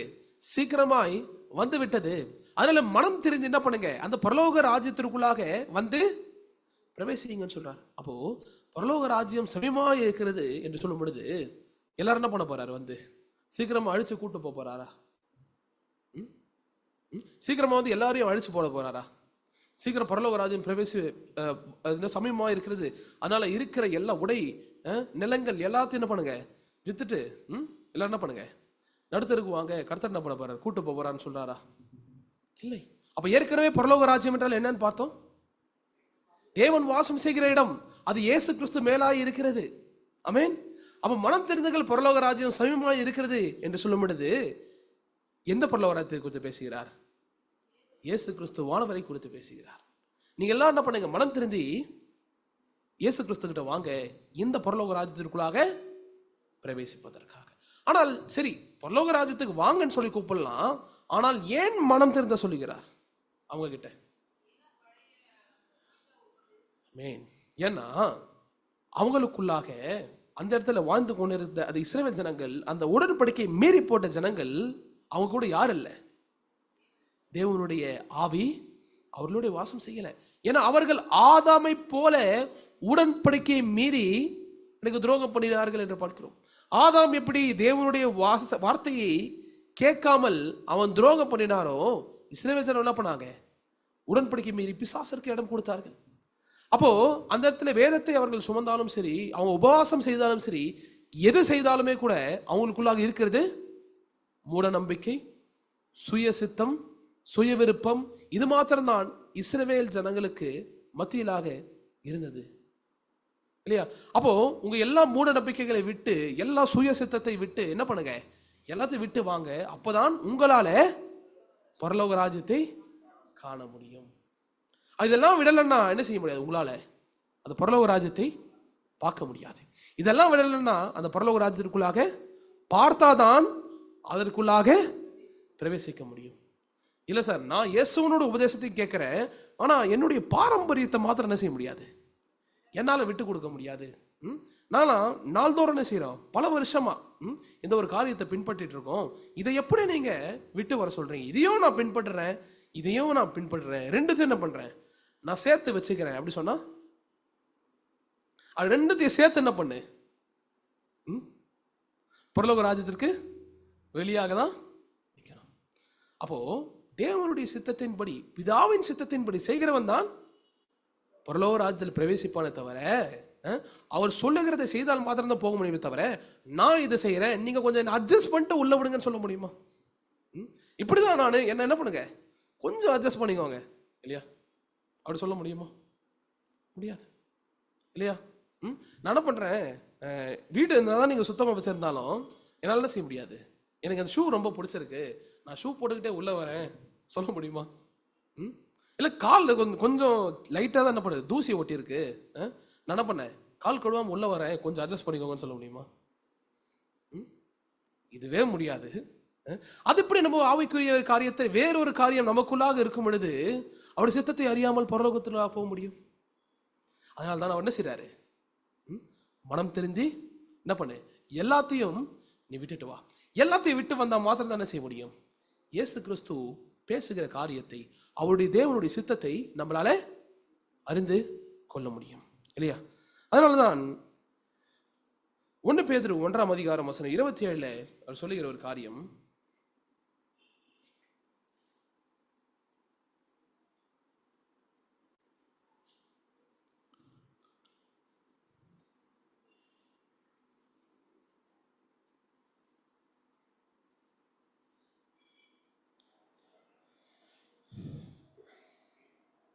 அழிவுள்ள வித்தினாலே அல்ல, என்றென்றுக்கும் நிற்கிறதும் ஜீவனுள்ளதுமான தேவ வசனமாகிய அழிவில்லா வித்தினாலே மறுபடியும் ஜெனிப்பிக்கப்பட்டிருக்கிறீர்களே. ஆமென். அழிவுள்ள வித்தினாலே அல்ல, இன்றைக்கும் நிற்கிறதும் ஜீவனுள்ளதுமான தேவ வசனமாகிய அழிவில்லா வித்தினாலே மறுபடியும் ஜெனிப்பிக்கப்பட்டிருக்கிறீர்களே இல்லையா? அப்போ விதை, வித்து, விதையை குறித்து எத்தனை பேருக்கு தெரியும்? விதையை பயன்படுத்திருக்கீங்களா? எதுக்கெல்லாம் நம்ம பயன்படுத்துவோம் விதையை?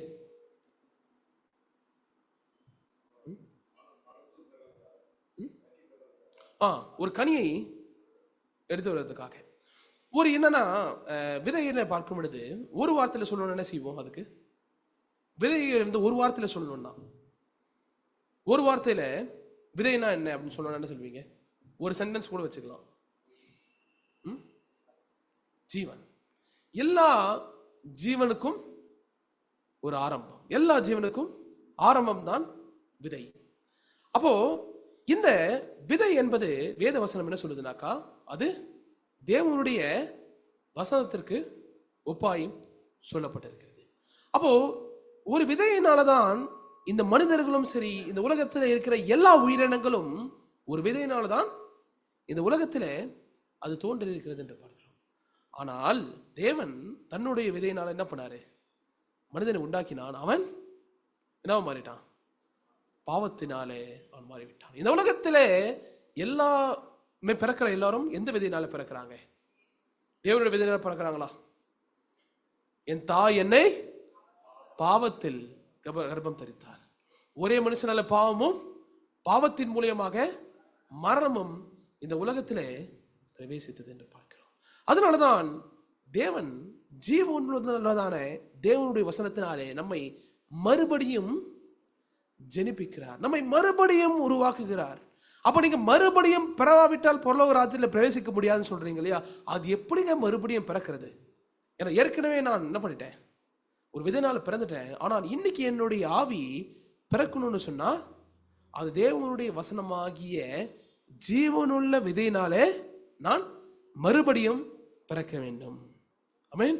அப்ப அந்த ஜீவனுள்ள விதையினால நான் மறுபடியும் பிறக்கணும்னு சொன்னா என்ன செய்யணும்?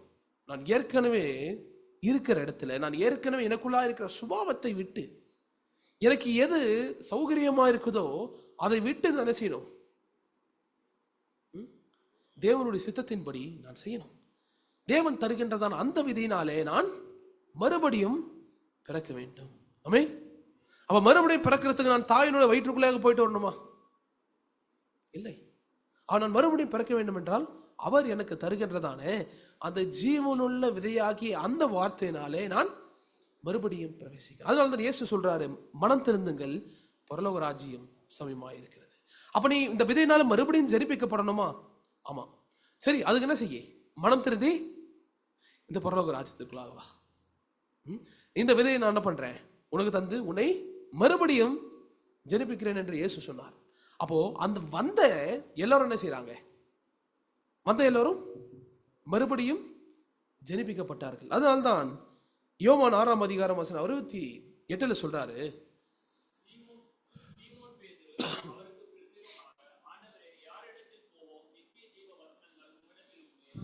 ஆமென். இங்க பாருங்க, அநேகர் இயேசு கிறிஸ்துவோட உபதேசத்தை கேட்டு பாதி பேர் வந்தாங்க, மனம் திருந்தி யூத மார்க்கத்தை விட்டு பாதி பேர் வந்தாங்க. ஏன்னா தேவன் எங்க இருக்காரு? உங்க கூட தான் இருக்காருன்னு சொல்லிட்டு. ஆனா அநேகர் இயேசு பேசுகிற உபதேசம் ரொம்ப கஷ்டமா இருக்கு, ரொம்ப கடினமாக இருக்குதுன்னு சொல்லிட்டு அவரை வரவிட்டு என்ன பண்ணாங்க? பின்வாங்கி போயிட்டாங்க. அதனாலதான் இயேசு கேட்கிறாரு, எல்லாரும் போயிட்டாங்க என்னை விட்டு, நீங்க மட்டும் ஏன் போல? நீ மட்டும் ஏன் போகலன்னு கேட்கிறாரு. அப்ப சீமோன் பேதுரு என்ன சொல்றாரு? அதுக்கு நித்திய ஜீவ வசனம் உங்களிடத்துல இருந்து, நீங்க கொடுக்கிற வசனத்துல தான் நான் மறுபடியும் ஜெனிப்பிக்கப்படுகிறேன். நீங்க கொடுக்கிற வசனத்தின் மூலமாக தான் தேவ ராஜ்யத்தை என்னால காண முடியும். உங்க மூலமா தான் பரலோக ராஜ்யத்திலாக நான் பிரவேசிக்க முடியும். அந்த நித்திய ஜீவன் என்கிற பாக்கியம் எனக்கு கிடைக்கும். ஆமென், ஆமென். அப்போ பிரவேசிக்கிறவர்கள் இந்த இடத்துல இருக்கிறாங்க, ஆனா பிரவேசிக்காதவர்கள் அவங்கள பத்தி நான் பார்ப்போம். அதே அதிகாரத்துல வசனம் 60 வாசிக்கலாமா?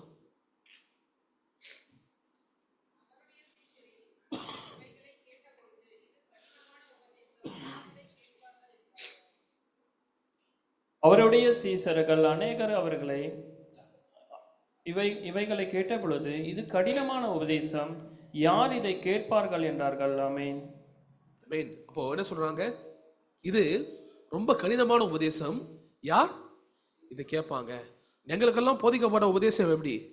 இது செய்ய, இந்த நாள்ல ஓய்வெடு, இந்த நாள்ல இத்தனை வேலை நீ ஜெபம் பண்ணு, இந்த ஒரு காரியத்தை பரிசுத்தமாவாடு. எங்க போவ நீ?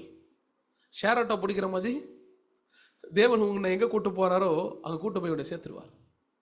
ரொம்ப சுலபமா இருக்குல்ல? அப்படிப்பட்ட சுலபத்தை தான் என்ன செய்யறோம்? இந்த மாம்சம் கேட்குது. அப்படிப்பட்ட சுலபம் தான் என்னது? நம்முடைய குணம் கேட்குது. ஆனால் தேவன் அப்படி சொல்றாரா? ஏன் தேவனுடைய சித்தம் அப்படி இருக்கிறதா? கிடையாது. வசனம் 66 வாசிங்க. அது முதல் அவருடைய சீசர்கள் அநேகர் அவர்கள் கூட நடவாமல் பின்வாங்கி போனார்கள். அதுபோல சீசர் என்ன செய்தாங்க? அவரோட நடவாமல் பின்வாங்கி போனார்கள். இது ரொம்ப கடினமான உபதேசமா இருக்கு. எங்களுக்கெல்லாம் போதிக்கப்பட்ட உபதேசம் ரொம்ப சுலபமா இருக்கு. இவர் என்ன இந்த வார்த்தையை கேட்க சொல்றாரு, இந்த விசுவாசிக்க சொல்றாரு, எங்களுக்கு எல்லாமே சுலபமா இருக்குதே. அப்ப அந்த சுலபத்தை நான் தேடி போகிறேன், நான் செய்யல. இப்படிப்பட்ட கடினமான உபதேசம் தேவையில்லைன்னு சொல்லிட்டு எல்லாரும் என்ன பண்ணாங்க? பின்வாங்கி போறாங்க. இதுக்காக தான் இயேசு கேட்கிறார், நீங்க ஏன் போல? எல்லாரும் போயிட்டாருன்னு சொல்லிட்டு. அப்போ அது உண்மையை அறிந்து கொண்டவர்கள் என்ன செய்றாங்க? நாங்க யார்கிட்ட போவோம்? நித்திய ஜீவ வசனம் உங்ககிட்ட மட்டும்தான் இருக்கு. பரலோக ராஜ்யத்தின் வழி நீங்கள் மாத்திரம்தான் என்று சொல்லி. அதனால் தான் யூதர்களுக்குள்ளாக இயேசுவானவர் வெளிப்பட்டாலுமே கூட, அந்த தேவ ராஜ்யம் வெளிப்பட்டாலுமே கூட, அதனுடைய அழைப்பு எல்லாருக்குமே கொடுக்கப்பட்டாலுமே கூட, அநேகர் என்ன செய்யல, அதுல பிரவேசிக்கல. சிலர் மாத்திரம்தான் பிரவேசித்தார்கள். அழைக்கப்பட்டவர்கள் அநேகர், ஆனால் தெரிந்து கொள்ளப்பட்டவர்களோ சிலர் என்று நான் பார்க்கிறோம். அப்ப அழைப்பு கொடுத்தும் கூட என்ன செய்யல, அநேகர் வருவதற்கு மனதில்லை. அதனால் ரோமர் 10:3 இப்படியா சொல்லுகிறார். ரோமர் 10:3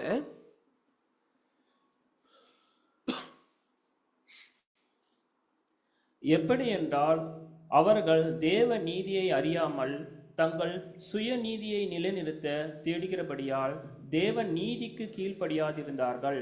ஆமென். ஆமென்.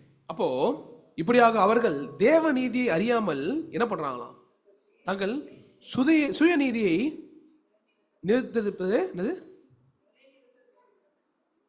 அது தேவ நீதிக்கு கீழ்ப்படியாது இருக்கிறார்கள். அப்ப தேவ நீதியை விட்டு சுயநீதி என்ன பண்றாங்க, அவன் நிலை இருக்கிறதுனால தேவநீதிக்கு கீழ்ப்படியாமல் இருக்கிறார்கள். அப்ப தேவ நீதியை நாம் எப்படி அறிந்து கொள்ள முடியும்? அவருடைய தீர்க்கதரிசனத்தின் மூலமாக என்ன செய்யறாரு, தம்முடைய உடன்படிக்கையின் தூதனானவரை, தேவ ராஜ்யத்தை என்ன பண்ணாரு, இந்த உலகத்திலே அவர் அனுப்பினார். அவர்களை மனம் திருந்தி அந்த ராஜ்யத்திற்குள்ளாக பிரவேசிக்க சொன்னார். அப்ப தேவ சித்தத்தின்படி என்ன செய்திருக்கணும், அந்த ராஜ்யத்திற்குள்ளாக வந்திருக்கணும். அவர் கொடுத்த விதையினாலே அதை பெற்றுக்கொண்டு மறுபடியும் அவர்கள் பிறந்திருக்க வேண்டும். எதுக்காக?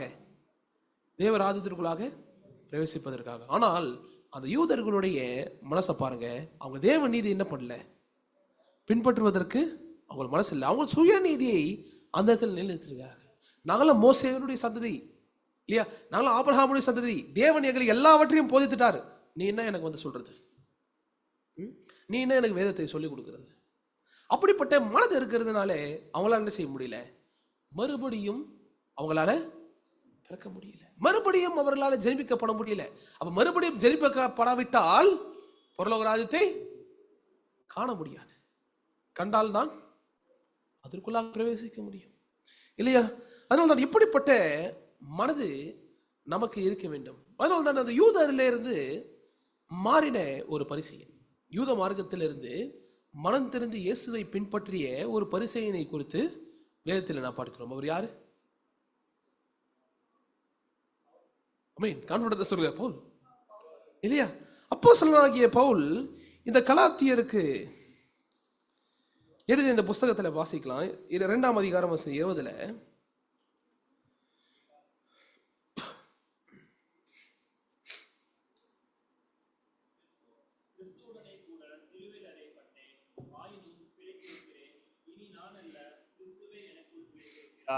நான் இப்பொழுது மாம்சத்தில் பிழைத்திருக்கிறதே, என்னில் அன்பு கூர்ந்து எனக்காக தம்மை தாமே ஒப்பு கொடுக்கப்பட்ட தேவனுடைய குமாரனை பற்றும் விசுவாசத்தினாலே பிழைத்திருக்கிறேன். ஆமென். நான் எதிலே பிழைத்திருக்கிறேன்?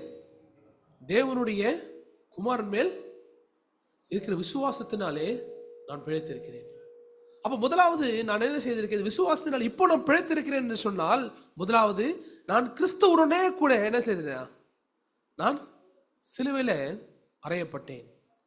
நான் இயேசு கிறிஸ்துவை ஏற்றுக்கொண்டு நான் மறுபடியும் பிறந்து அவரோட கூட என்ன பண்ணிட்டேன், என் பாவம், என்னுடைய பழைய வாழ்க்கை எல்லாமே சிலுவையில அறையப்பட்டது. இனி நான் அல்ல, கிறிஸ்துவே எனக்குள்ளாக என்ன பண்ணிருக்காரு, பிழைத்து இருக்கிறார். அப்போ எனக்கு இதுதான் நான் இதை செய்வேன் என்று சொல்ல முடியுமா? நான் இப்படிதான் செய்வேன், தேவன் என்ன பண்ணணும், அட்ஜஸ்ட் பண்ணிட்டு போங்கன்னு சொல்ல முடியுமா? அது கிடையாது. அப்போ கிறிஸ்துவே எனக்குள்ளே பிழைத்திருக்கிறான்னு சொன்னால், என்னுடைய வாழ்க்கையில் நான் நடக்க வேண்டிய நடத்தை, என் ஆவிக்குரிய காரியங்கள், அவருடைய சித்தம் எல்லாமே யாரை சொல்லுகிறதா இருக்கணும், அது கிறிஸ்துவாய் மாத்திரமே இருக்க வேண்டும். ஆமென். என்று இன்னைக்கு சரிங்களா, நம்ம அநேக காரியங்களை பார்த்தோம். இன்னைக்கு நாம் என்ன செய்யணும், அவருடைய ஜீவ வசனத்தினாலே நாம் மறுபடியும் ஜெனிப்பிக்கப்பட வேண்டும். எத்தனை பேர் விருப்பம் இருக்கு, நான் மறுபடியும் ஜெனிப்பிக்கப்பட வேண்டும் என்று சொல்லி? அல்லேலூயா.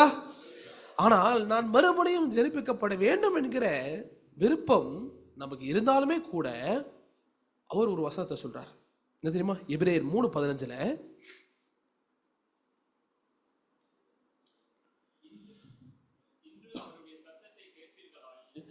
கோபமூட்டுதலில் நடந்தது போல உங்கள் இருதயங்களை கடினப்படுத்தாதிருங்கள் என்று சொல்லியிருக்கிறதே. ஆமென். இன்று அவருடைய சத்தத்தை கேட்பீர்களாக. இன்னைக்கு அவருடைய சத்தத்தை நீ கேட்டீங்கன்னு சொன்னா, இன்னைக்கு மனம் தேர்தலின் செய்தியை நீங்க கேட்டீங்கன்னு சொன்னா, இன்னைக்கு உங்களை மறுபடியும் ஜெனிப்பிக்கிறதான அந்த விதை உங்களை தேடி வந்துச்சுன்னா என்ன பண்ணாதீங்க, உங்களுடைய இருதயத்தை என்ன பண்ணாதீங்க, கடினப்படுத்தாதீங்க. உங்களுடைய இருதயத்தை கடினப்படுத்தி உங்களுடைய சுயநீதியை என்ன பண்ணாதீங்க, தேவ நீதிக்கு முன்னாடி நிலைநிறுத்தாதீங்க. அப்படி நிலைநிறுத்தினீங்கன்னு சொன்னாக்கா என்ன செய்ய முடியாது, பரலோக ராஜ்யத்திற்குள்ளாக பிரவேசிக்காமல் அது வெளில தான் நம்ம நிற்கிறோம். அதுதான் யூதர்கள் செய்ததான ஒரு பெரிய தவறு இல்லையா? அவங்க தேவ நீதியை அறியாமல் தங்கள் சுய நீதியை நிறுத்தினார்கள் என்று பார்க்கிறோம் இல்லையா? அப்படி நம்ம இருக்கணுமா இன்னைக்கு? அதனால தான் நமக்கு அவர் சொன்ன காரியம், இன்று அவருடைய சத்தத்தை கேட்பீர்களாக, என்ன செய்யாதீங்க, உங்கள் இருதயத்தை கடினப்படுத்தாதீங்க. அப்படி கடினமுள்ள இருதயத்துக்குள்ளாக தேவ விதை விதைக்க விடுமா? நாம் மறுபடியும் ஜெனிப்பிக்கப்பட முடியுமா? நாம் மறுபடியும் பிறக்க முடியுமா பரலோக ராஜ்யத்தை காண்பதற்காக? இல்லை என்று நான் பார்க்கிறோம். அதனாலதான் வேத வசனத்துல அவர் சொல்லி இருக்கிற ஒரு காரியம், வெளிப்படுத்தும் விசேஷம் 22:18-19 இந்த புஸ்தகத்தில் உள்ள தீர்க்க தரிசன வசனங்களை கேட்கிற யாவர்க்கும் நான் சாட்சியாக எச்சரிக்கிறதாவது, ஒருவன் இவைகளோடு எதையாகிலும் கூட்டினால் இந்த புஸ்தகத்தில் எழுதியிருக்கிற வாதைகளை தேவன் அவன் மேல் கூட்டுவார். ஒருவன் இந்த தீர்க்க தரிசன புஸ்தகத்தின் வசனங்களிலிருந்து எதையாகிலும் எடுத்து போட்டால் ஜீவ புஸ்தகத்திலிருந்து பரிசுத்த நகரத்திலிருந்தும் இந்த புஸ்தகத்தில் எழுதப்பட்டவைகளிலிருந்தும் அவனுடைய பங்கை தேவன் எடுத்து போடுவார். ஆமென். ஆமென். இன்னைக்கு நம்ம மீண்டுமாக ஜெனிப்பிக்கிறதான விதை, அது ஜீவன் உள்ள வசனம் எது? அவருடைய சித்தம் வெளிப்படுத்தின விசேஷம். இந்த வேதத்துல என்ன பண்ணாதுன்னு சொல்றாரு, உன் சுய நீதியை நிலைநிறுத்தும்படியாக எதையும் கூட்டியோ குறைச்சோ போடாத. தேவனுடைய சித்தத்தை என்ன பண்ணக்கூடாது, நம்ம ஒரு அலட்சியமாக அது எண்ணக்கூடாது. வேதத்தை என்ன பண்ணக்கூடாது, இதுதான் தேவன் சொல்லுகிறான்னு சொல்லிட்டு என்ன பண்ணக்கூடாது, நாம் அதை போதிக்கிறதும் சரி, நாம் அப்படி புரிந்து கொள்வதை என்ன பண்ணக்கூடாது, செய்யக்கூடாது இல்லையா? அப்ப தேவன் ஸ்ட்ரெயிட்டா போன்னு சொன்னாக்கா, இல்லைங்க இந்த குறுக்கு வழியில போனா என்ன செய்வேன், நான் சீக்கிரமா போயிடுன்னு சொல்லிட்டு போனா குறுக்கு வழி என்ன ஆகும், அது நம்ம எங்கேயோ கொண்டு போய் சேர்க்கும். அப்படி எந்த குறுக்கு வழின்னு தேவையில்லை, நமக்கு எதுவும் நமக்கு தேவை கிடையாது. அவ தேவன் இந்த வழியாக போக சொல்றான்னு செய்வோம், நம்ம எல்லாருமே அந்த வழியாக போவோம். நம்முடைய மாம்சம் அதுக்கு ஒத்து உழைக்காதுதான். தேவனுக்கு விரோதமாய் கிரியை செய்கிற அந்த ஆவி அது என்ன செய்யாது, அது அனுமதிக்காதுதான். ஆனாலும் தேவன் நமக்கு தருகின்றதான அந்த பலத்தினால் என்ன செய்ய முடியுமா, நாம் எல்லாமே செய்ய முடியும். ஏனென்றால் தேவன் அவருடைய வார்த்தையினால் நம்மை மறுபடியும் அவர் ஜெனிப்பிக்கிறார். ஆமென். நமக்கு அப்படிப்பட்ட சிந்தனை வரணுமா, இதை கூட்டி குறைக்கணும்னு சொல்லிட்டு? இல்ல, அப்போ தேவன் நமக்கு காண்பிக்கிற வழியை மாத்திரம்தான் பின்பற்ற வேண்டும் என்கிறதான அந்த சிந்தனை நமக்கு வர வேண்டும். அப்போ இப்ப புரிந்துதா ஏன் நிக்கோதேமுவிடத்துல இயேசு அப்படி சொன்னார், ஒருவன் மறுபடியும் பெறாவிட்டால் பரலோக ராஜ்யத்தை அவன் காண மாட்டான். அப்போ அவருடைய விதையினாலே ஜீவ வசனத்தினால் நம்மை மறுபடியும் அவர் ஜெனிப்பிக்கிறார். அப்ப மறுபடியும் ஜெனிப்பிக்கப்பட்டவர்கள், அதான் பேதுரு சொல்றாரு இல்லையா, நாங்க யார்கிட்ட போவோம், நித்திய ஜீவ வசனம் உம்மிடத்தில் உண்டு. அப்ப மறுபடியும் ஜெனிப்பிக்கப்பட வேண்டும் என்கிற விருப்பம் ஒன்று இருந்துச்சுன்னா என்ன செய்யணுமா, நாம் நினைக்கின்றதான சுய சித்தம் எல்லாவற்றையும் விட்டு நாம் தேவன் நமக்கு காண்பிக்கின்றதான அந்த வழியை தேடி என்ன செய்யணுமா, நாம் வர வேண்டும். ஆமென். கடைசியாக இந்த வசனத்தை நம்ம வாசித்து நாம் நிறைவு செய்யலாம். எபிரேயர் 8ஆம் அதிகாரம் வசனம் 10-12 வரைக்கும். இஸ்ரவேல் குடும்பத்தாரோட பண்ணும் உடன்படிக்கையாவது, என்னுடைய பிரமாணங்களை அவர்களுடைய மனதிலே வைத்து அவர்களுடைய இருதயங்களில் அவைகளுக்கு எழுதினேன். நான் அவர்கள் தேவனாயிருப்பேன், அவர்கள் என் ஜனமாயிருப்பார்கள். அப்பொழுது சிறியவன் முதற்கொண்டு பெரியவர்கள் வரையும் எல்லாரும் என்னை அறிவார்கள். ஆகையால் கர்த்தரை அறிந்து கொள். ஒருவன் தன் அயலானுக்கு ஒருவன் தன் சகோதரனுக்கும் போதிக்க வேண்டுவதில்லை.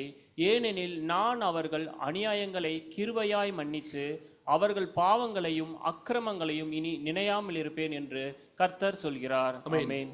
அப்போ தேவன் இந்த கடைசி காலத்தில் வாழ்ந்து கொண்டிருக்கிற நம்மோடு என்ன செய்யறாராம்? ஒரு புதிய உடன்படிக்கை அவர் செய்கிறார்.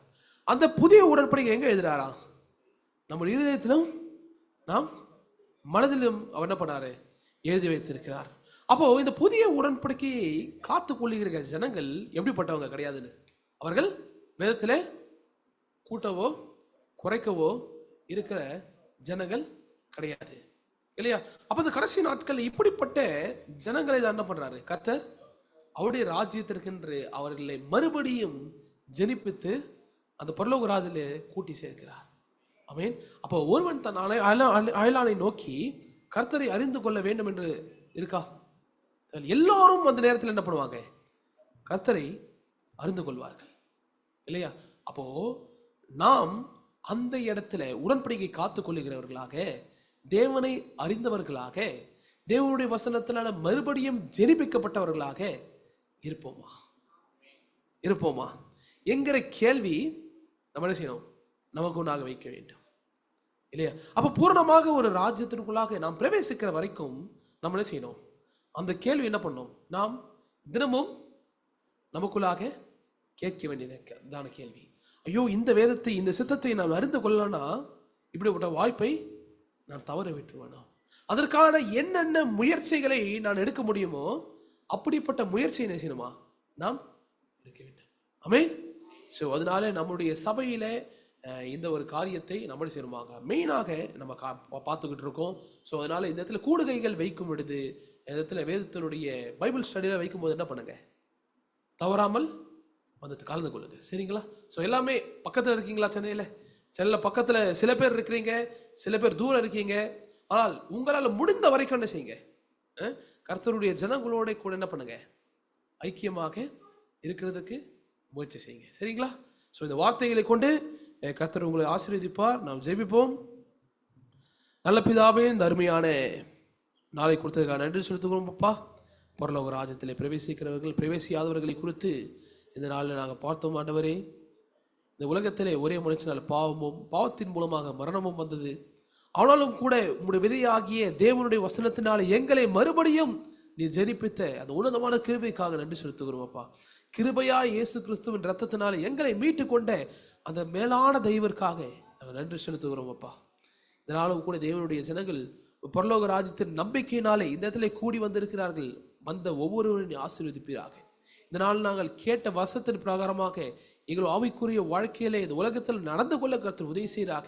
எங்களுடைய வாழ்க்கையின் மூலமாக அநேகர் தேவனை அறிந்து கொள்ளட்டும். அப்பா, இந்த வார்த்தை முழுமையாக புரிந்து கொள்ளவும், இந்த வேதத்தில் ஒருபோதும் கூட்டவோ குறைக்கவோ இல்லாதபடிக்கு அந்த புதிய உடன்படிக்கை எங்கள் உள்ளத்திலும் எங்களுடைய மனதிலும் அது எழுதப்படவும், கர்த்தருடைய ராஜ்யம் ஸ்தாபிக்கப்படுகிற அந்த நாளிலே மோடு கூட அந்த முத்திரிக்கப்பட்ட ஜனங்களாக இருக்க கர்த்தர் உதவி செய்கிறாங்க. இந்த வார்த்தையை கொண்டு இந்த இடத்துல வந்திருக்கிற ஒவ்வொரு தேவ பிள்ளைகளையும் ஆசீர்வதிப்பீராக. இயேசு ஜெபிக்கிற நல்ல பிதாவே.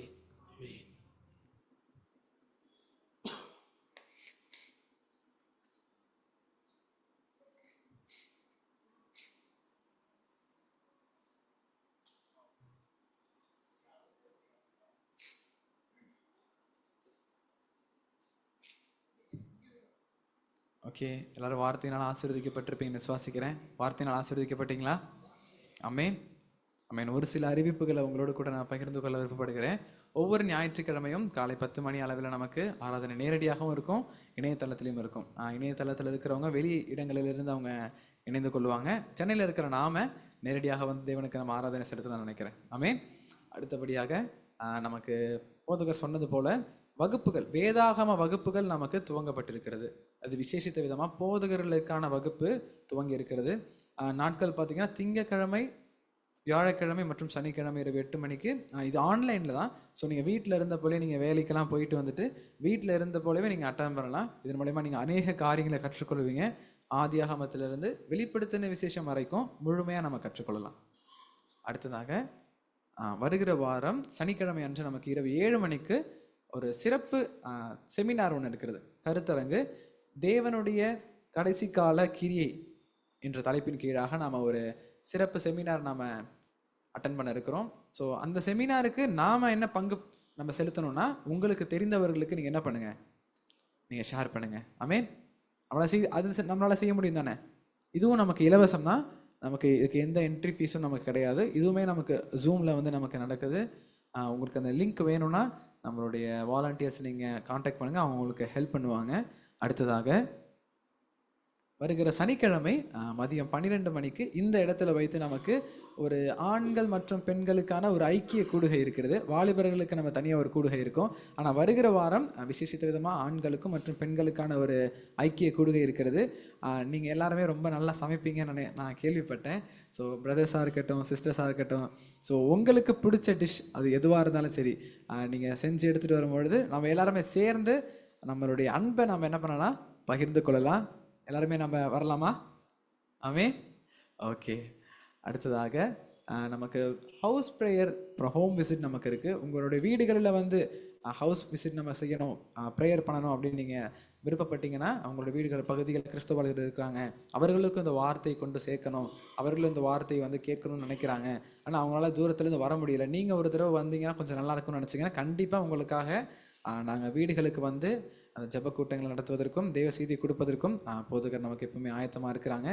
நாங்கள் எல்லாருமே டீமாக வந்து உங்களுக்கு ஹெல்ப் பண்ணுவோம். இது நமக்கு கிடைத்திருக்க வாய்ப்பை நம்ம என்ன பண்ணிக்கலாம், பயன்படுத்திக்கலாம்னு நினைக்கிறேன். அதுக்கான காரியங்களை நீங்கள் என்ன பண்ணுங்கள், தெரியப்படுத்தும்படி கேட்டு. இப்பொழுதும் காணிக்கையின் பாடல் வந்து நம்மளுடைய பிரதர் ஒருத்தவங்க பாடுவாங்க. நம்ம சேர்ந்து நம்ம காணிக்கை பாடல் நம்ம பாடுவோம்.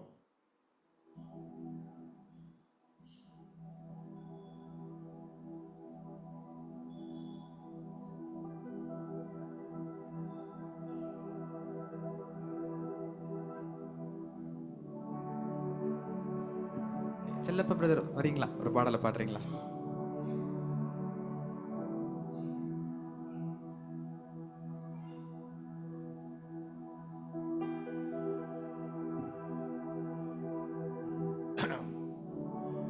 எல்லாம் வல்ல நம்முடைய தேவனாய கர்த்தருக்கு ஸ்தோத்திரம். நான் வந்து கொஞ்சம் சொல்லிடுறேன். நான் வந்து பக்கா இந்து.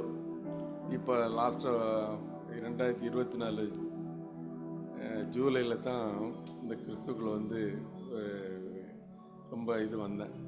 ஞானஸ்தானம் கூட இப்போ தான் எடுத்தோம். அது எடுத்த பிறகு கொஞ்சம் சோதனைகள் நிறைய வந்துச்சு. நிறைய பிரதர் சிஸ்டர்ஸ்க்கெல்லாம் தெரியும், ரொம்ப சோதனைகளாக இருந்துச்சு. நான் நினைப்பேன் என்ன அப்படின்ட்டு. நான் ஆக்சுவலாக வந்து இடையில வந்து எனக்கு இந்த கொரோனா, நான் போலீஸ் இன்ஸ்பெக்டராக இருந்தேன். அப்போ கொரோனா வந்து 2 இன்ஸ்பெக்டர் அட்மிட் ஆகணும் ஹாஸ்பிட்டலில், ரொம்ப சீரியஸாக. அதில் ஒரு இன்ஸ்பெக்டர் இறந்துட்டார், இன்னொரு இன்ஸ்பெக்டர் பொழைச்சார். அதுதான் நான் ரொம்ப அது எப்படின்னா, நான் வந்து ஒரு ஸ்டேஷனில் இன்ஸ்பெக்டராக இருக்கும்போது ஒரு பாஸ்டர் அடிக்கடி என்கிட்ட பேசுவார், நல்ல மனிதர். அவர் சொல்கிறத நான் கேட்பேன். அப்போ வந்து அவர் என்ன சொன்னார்னா, நீங்கள் இந்த மாதிரியெல்லாம் ஏதாவது சொல்லும்போது நான் கொஞ்சம் கவனமாக கேட்டிருப்பேன். நான் பட்டு சாப்பியெல்லாம் அதிகமாக கும்புறது கிடையாது. அதுக்கப்புறம் நான் கொரோனாவில் இருக்கும்போது ஒரு கீழே வந்து எனக்கு ஒரு பேப்பரில் சுற்றி ஒரு புக்கு ஒன்று கையில் கொடுத்தாரு. அவர் வந்து சொல்லணுன்னு நான் எனக்கு பயங்கர இதில் இருக்கேன், ரொம்ப சீரியஸ் கிடையாதுன்னா. அப்போ ஃபஸ்ட்டு வந்தனால யாருமே அட்டெண்டர் கிடையாது. அதுக்கப்புறம் தான் ஹைகோர்ட்டில் போட்டு டைரக்ஷன் போட்டு அப்புறம் அட்டெண்டர் கொடுத்தாங்க. அப்போ இருக்கும்போது கஷ்டமாட்டேன். அப்போ நான் வந்து ரொம்ப முடியலை அந்த மாதிரி. சரி என்ன தான் இருக்குன்ட்டு அப்படி புக் அப்படி திறந்து பார்த்தது பைபிள். அப்போ சரின்ட்டு அப்படி படுத்தேன். அப்போ வந்து அதுவும் எனக்கு ஒரு லிங்க் அனுப்பியிருக்காங்க. அதை திறந்து பார்க்கும்போது ஒரு பாட்டு வந்துச்சு. என்னென்னா, விண்ணப்பத்தை கேட்பவர் என் நோய்களை சிலுவை சுமந்தேர் அப்படின்னு அந்த பாட்டு வந்தோடனே, விண்ணப்பத்தை கேட்ப என் நோய்களை சிலுவையில் சுமந்தித்து அந்த பாட்டை கேட்டு அப்படியே எழும்ப முடியாமல் இருந்தேன். அப்படியே இருந்து அந்த பெட்லேருந்து கீழே இறங்கி கீழே உட்காந்துருக்கேன். அப்படியே மயக்கத்தில் அப்படியே விழுந்துட்டேன். அப்போ நான் சொன்னேன், நீர் எல்லாரும் சொல்கிறாங்க அவர் அடிக்கடி என்கிட்ட ஜீவனுள்ள தேவன் கும்பிடுங்க அப்படிம்பாரு. அப்போ நீர் ஜீவனுள்ள தேவன்னு சொல்கிறாங்க, நான் வந்து படிக்கலை, உண்மை பற்றி தெரியாது. இருந்தாலும் நான் இன்னைக்கு உங்களை நினைக்கிறேன், என்னால் என் குழந்தைகளுக்காக 2 பையன் சின்ன பசங்க, அவங்களுக்காக என்னை காப்பாற்றுங்க அப்படின்னு சொல்லிட்டு அழுதேன். அப்படி கீழே அப்படி விழுந்துட்டேன். மறுநாள் காலையில் எனக்கு ஒன்றுமே இல்லை, எழும்புறேன், கை கால் வலி எதுவுமே இல்லை. அப்போ தான் எனக்கு அவரை வந்து கொஞ்சம் இருந்தேன். அப்படி இருந்தும் சிலரை விட்டுட்டேன். திரும்ப நைட்டு படுத்திருக்கேன். மறுநாள் ஒரு கருப்பு உருவம் வந்து இன்னைக்கு கீழே அப்படி அழுத்துற மாதிரி இருந்துச்சு. நான் என்ன அறியாமலே நான் ஏசப்பான்னு கூப்பிடுறேன். நான் வந்து ஏசாமி கும்பிடுதே இல்லை. ஆனால் என்ன சொன்னீங்க, என்னை அறியாமல் ஏசப்பான்னு கும்பிட்ட உடனே அப்போ அப்படியே கண் விழிச்சு பார்த்த வேறு அப்படியே நிற்க, அப்போ கடவுள் நம்மளை இது பண்ணுறாரு அப்படின்ட்டு. அப்போ தான் எனக்கு அவரை அப்படி பார்த்தது ஞாபகம் மாதிரி ஒரு வெள்ளையாக தான் தெரியுது, ஒரு உடம்பெல்லாம் தெரியல, வெள்ளை மொத்தமாக தெரியுது. அந்த மாதிரி இது ஏதோ நமக்கு ஒரு இயேசு ஒரு சக்தி இருக்குது, ஒரு ஏசப்பா இருக்காரு அப்படிங்கிற மாதிரி மனசுக்குள்ள நினச்சி அப்போ தான் பாட்டினேன். எனக்கு அதுலேருந்து அவரை இது பண்ணேன். பைபிள் கிளாஸ் ஒரு பிரதர் எங்கள் சர்ச்சுக்கு போக ஆரம்பிச்சு. எங்கள் போலீஸுக்குன்னு தனியாக எங்களுக்கு என்ன மேலக்கோட்டை இருக்கு, கவர்மெண்ட் போலீஸ் டிபார்ட்மெண்ட்டுக்காக அந்த ஜெயலலிதா பெரிய சிஎம்மாக இருக்குன்னு கொடுத்தாங்க. அங்கே தான் வீடு. அது ஹிந்துக்களுக்கு 5 கிரவுண்டு, கிறிஸ்தவர்களுக்கு 5 கிரவுண்டு, முஸ்லீம்களுக்கு 5 கிரவுண்டு கொடுத்துருக்காங்க. அதில் ஒரு சர்ச்சு கட்டுறதுக்கு நான் சின்ன கொட்டவை போட்டிருந்தோம். இப்போ பெரிய சர்ச்சு கட்டணும். அதே மாதிரி இந்த சர்ச்சு கட்டுறதுக்கும் நம்முடைய எல்லாம் இல்லை என்ன வேண்டும். அப்போ அந்த பார்த்தல்ல அந்த இது, அதுதான் எனக்கு ரொம்ப இதாக இருந்துச்சு. உம்மை நோக்கி பார்த்தவர்கள் பிரகாசம் அடைந்தார்கள், உம்மை நோக்கி பார்ப்பவர்கள் பிரகாசம் அடைவார்கள். தேவனே தேவனே என் தேவனே, இயேசுவே இயேசுவே என் இயேசுவே, தேவனே தேவனே என் தேவனே, இயேசுவே இயேசுவே என் இயேசுவே. உம்மை நோக்கி பார்த்தவர்கள் பிரகாசம் அடைந்தார்கள், உம்மை நோக்கி பார்ப்பவர்கள் பிரகாசம் அடைந்தார்கள். மான் கால்கள் போல் எனது கால்களை உயரமான இடத்தில் நடத்தினீ, மான் கால்கள் போல் எனது கால்களை உயரமான இடத்தில் நடத்தினீ.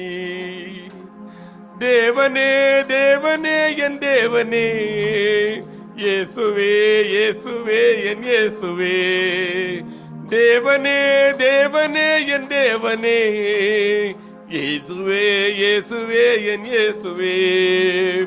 உம்மை நோக்கி பார்த்தவர்கள் பிரகாசம் அடைந்தார்கள், உம்மை நோக்கி பார்ப்பவர்கள் பிரகாசம் அடைவார்கள். உமது வார்த்தை உமது வசனம் பாதைக்கு வெளிச்சமே, உமது வார்த்தை உமது வசனம் பாதைக்கு வெளிச்சமே.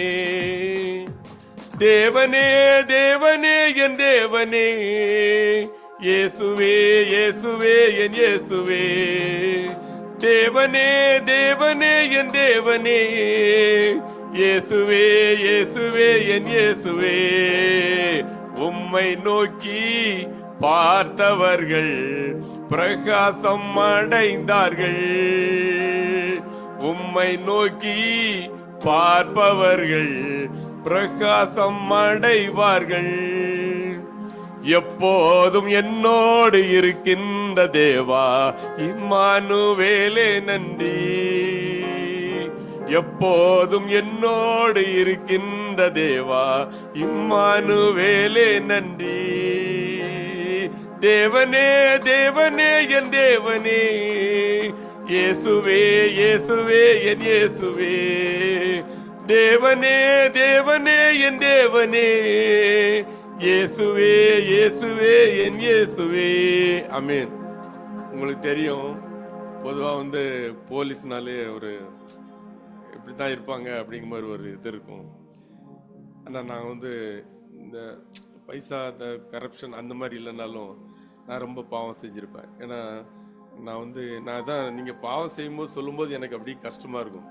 இந்த நார்த் மெட்ராஸில் சப் இன்ஸ்பெக்டர் அப்படி இன்ஸ்பெக்டராக இருந்தேன்.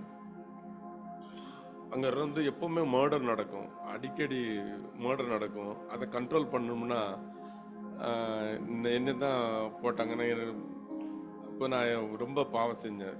அந்த ரவுடிகள் 5 மர்டர் 6 மர்டர் பண்ணவங்கள அதை காலை உடைப்பேன். இரும்பு ராடு வச்சு காலை உடைச்சி வலது கையும் உடைச்சி அவன் திரும்ப அருவா எடுக்கக்கூடாதுன்ட்டு அதை நினைப்பேன். இப்போவும் எனக்கு மனசுக்குள்ள கொஞ்சம் நான் அப்படி பாவம் செஞ்சுக்குன்னு நினைப்பேன். ஆனால் இப்போ மர்டர் கிடையாது. இருந்தாலும் அந்த மாதிரி நம்ம பாவம் செஞ்சுருக்கோன்னு ரொம்ப மனசு கஷ்டமாக இருக்கும். கடவுள்கிட்ட நான் டெய்லி அழுது இது பண்ண, நான் நிறைய பாவம் செஞ்சுருக்கேன், கடவுளை என்னை ஏற்றுக்கொள்ளும் இதுதான் நினைப்பேன். நான் ரொம்ப பாவம் செஞ்சுருக்கேன், என்னை ஏற்றுக்கொள்ளும் கர்த்தாவே, எஸ்அப்பா என்னை ஏற்றுக்கொள்ளும். நான் ஏன்னா இந்த கிறிஸ்துக்குள்ள வந்த பிறகு நான் ரொம்ப மனசு ரொம்ப நான் எவ்வளோ பெரிய பாவம் செஞ்சுருக்கேன். கிட்டத்தட்ட ஒரு 30 பேர்கிட்ட மேலே கை கால் உடைச்சிருக்கோம். அந்த ஜெயலலிதா அம்மா வந்து அந்த சிஎம்மாக இருக்கும்போது அந்த ஆர்கே நகரில் ஜெயிச்ச உடனே நான் இனி தான் போட்டாங்க. போன வருஷம் 18 மர்டர் நடந்திருக்கு, இந்த வருஷம் ஒரு மர்டர் நடக்கக்கூடாது அப்படின்ட்டு. அப்போ நான் உடைப்பேன். 8 மர்டர் பண்ண முதல்ல உடைப்பேன், அப்படி 7 மர்டர் அப்படி கொண்டு போய் நிறைய பேர் உடைச்சேன். அப்போ நான் மனசுக்கு வேதனையாக இருக்கும். கடவுளை நான் ரொம்ப பாவம் செஞ்சுருக்கேன், இந்த பாவத்தில் என்னை மன்னியும் தான் ஒவ்வொரு நாளும் நினச்சி கண்ணீர் கடவுள்கிட்ட அழுகிறது உண்டு. நான் முன்னாடி எனக்கு தெரியாதான் தெரியாது அப்படின்ட்டு போயிடுவேன். இப்போ இந்த கிறிஸ்தவர்கள் வந்து இதெல்லாம் படிக்கும்போது எனக்கு மனசு ரொம்ப வேதனைப்படும். அதாவது இந்த பாவங்களை மன்னிக்கணும் அப்படின்னு நினச்சிட்டு நான் கடவுள்கிட்ட ரொம்ப இது பண்ணணும். சில எனக்கு என் மேலே கண்ணீர் வந்து அழுகிறது உண்டு. இன்னைக்கு காலைல எழும்போதும் கூட ஆண்டவரே இந்த மாதிரி எனக்கு நான் பாவம் செஞ்சது இந்து முறைப்படி பார்த்தா பிள்ளைகளுக்கு வரும் அப்படிம்பாங்க. அப்படி ஒரு இது. ஆனால் அது மாதிரி நான் குழந்தைகளுக்கும் அப்படியே நினைச்சேன். ஆனால் இப்போ அப்படின்னு நினைப்ப வரல. எனக்கு தான் அப்படியே பாவம், அந்த பாவம் என்ன தான் சாரும், பிள்ளைகளுக்கு வராது அப்படிங்கிற மாதிரி. பசங்க நல்ல பசங்க 2 பேர், கடவுள் நல்ல அறிவுள்ள பிள்ளைகள், ஞானம் உள்ள பிள்ளைகள், ஒழுக்கமான பிள்ளைகளை கொடுத்தாரு. நானா ரொம்ப கொஞ்சம் கரடமோடாக இருந்துட்டேன் வாழ்க்கையில், லைஃப்பில். அப்படி ஆனால் வீட்டில் இருந்தது கிடையாது. வீட்டம்மா ஒரு நாள் நான் திட்டுனது கிடையாது, ஒரு அடி அடித்தது கிடையாது.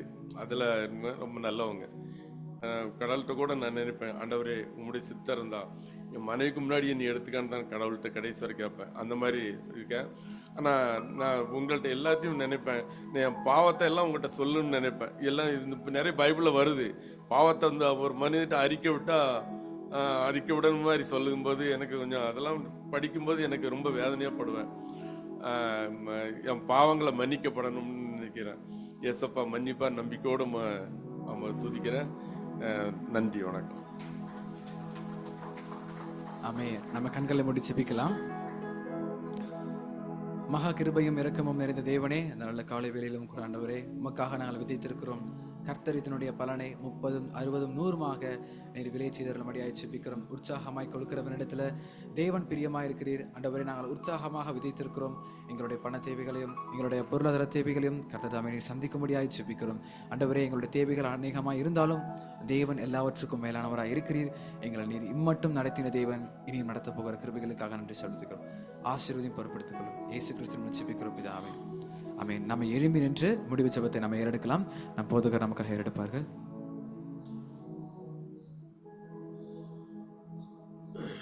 நல்ல பிதாவே, இந்த அருமையான நாளிலும் என்னுடைய ஆலயத்தை தேடி வந்து தகுதி இல்லாத எங்களை நீ தகுதிப்படுத்தி ஒரு வார்த்தையை கொடுத்து ஒரு ஆராதனைக்கும்படியாக தகுதியை கொடுத்திருக்கா நன்றி செலுத்துகிறோம் அப்பா. அநேக தூரத்திலிருந்து அநேக பிள்ளைகள் இந்த இடத்துல கூட்டி சேர்த்திருக்கிறீர். அநேக சூழ்நிலையில் கடந்த இந்த இடத்துல வந்திருக்கிறார்கள். தேவன் போதுமானவராய் இருக்கிறீர். எங்களுடைய வாழ்க்கையில் என்ன தேவை என்பதை நீர் அறிந்திருக்கிறீர். எல்லாவற்றிலும் ஒரு வார்த்தையினாலே நீங்கள் பேசியிருக்கிறீர் என்பதை விசுவாசிக்கிறோம் அப்பா. அதன்படி நாங்கள் வாழவும் கர்த்தர் உதவி செய்கிறாக. அநேக போராட்டங்களும் பிரச்சனைகளும் இன்னல்களும் எங்களுடைய வாழ்க்கையில் இருக்கிறது. ஆனால் தேவன் எல்லாவற்றையும் நீர் பார்த்து கொண்டு இருக்கிறீர். ஆண்டவரே, நீர் எல்லாவற்றிற்கும் ஒரு முடிவை தருவீர் என்று நாங்கள் விசுவாசிக்கிறோம் அப்பா. இந்த வந்திருக்கிற குடும்பங்களுக்காக ஜெபிக்கிறேன், அவருடைய குடும்பங்களுக்காக ஜெபிக்கிறேன், அவர் வேலை ஸ்தலங்களுக்காக ஜெபிக்கிறேன். எல்லாவற்றையும் இவர்கள் மூலமாக நீ ஆசீர்வதிப்பீராக. இப்பொழுது புறப்பட்டு செல்கிறோம். பிரியாத நேசக்கிறோம் எங்களோடு கொண்டு காத்துக்கொள்ளட்டும். அன்பின் ஆண்டவர் இயேசு ஜெபிக்கிற நல்ல பிதாவே, பரமண்டலங்களில் இருக்கிற எங்கள் பிதாவே, உம் நாமம் பரிசுத்தப்படுவதாக, உம் ராஜ்யம் வருவதாக, உம் சித்தம் பரமண்டலத்திலே செய்யப்படுவது போல பூமியிலும் செய்யப்படுவதாக. எங்கள் வேண்டிய ஆகாரத்தை எங்களுக்கு தாரும். நாங்கள் எங்களுக்கு நாளைகளுக்கு மணிகிறது போல எங்கள் கரங்களையும் எடுத்துள்ளோம். எங்கள் சோழர்கள் பண்ணாமல் தீவிர தரிசித்துக் கொள்ளும். உம் ராஜ்யம் வல்லமை மகிமையும் என்று ஆமென். சமாதானத்தோடு போய் வர கடவும். பல இணையதளத்தின் மூலமாக இணைந்திருக்கிற உங்களுக்கும் என்னுடைய வாழ்த்துக்கள். எல்லாரும் உட்காருங்க. நமக்காக டீ ஆயத்தம் பண்ணப்பட்டிருக்கிறது. ஒருவருக்கு ஒருவரோடு பேசி ஒருவருக்கு வாழ்த்தி விட்டு நம்ம என்ன பண்ணலாம், செல்லலாம்.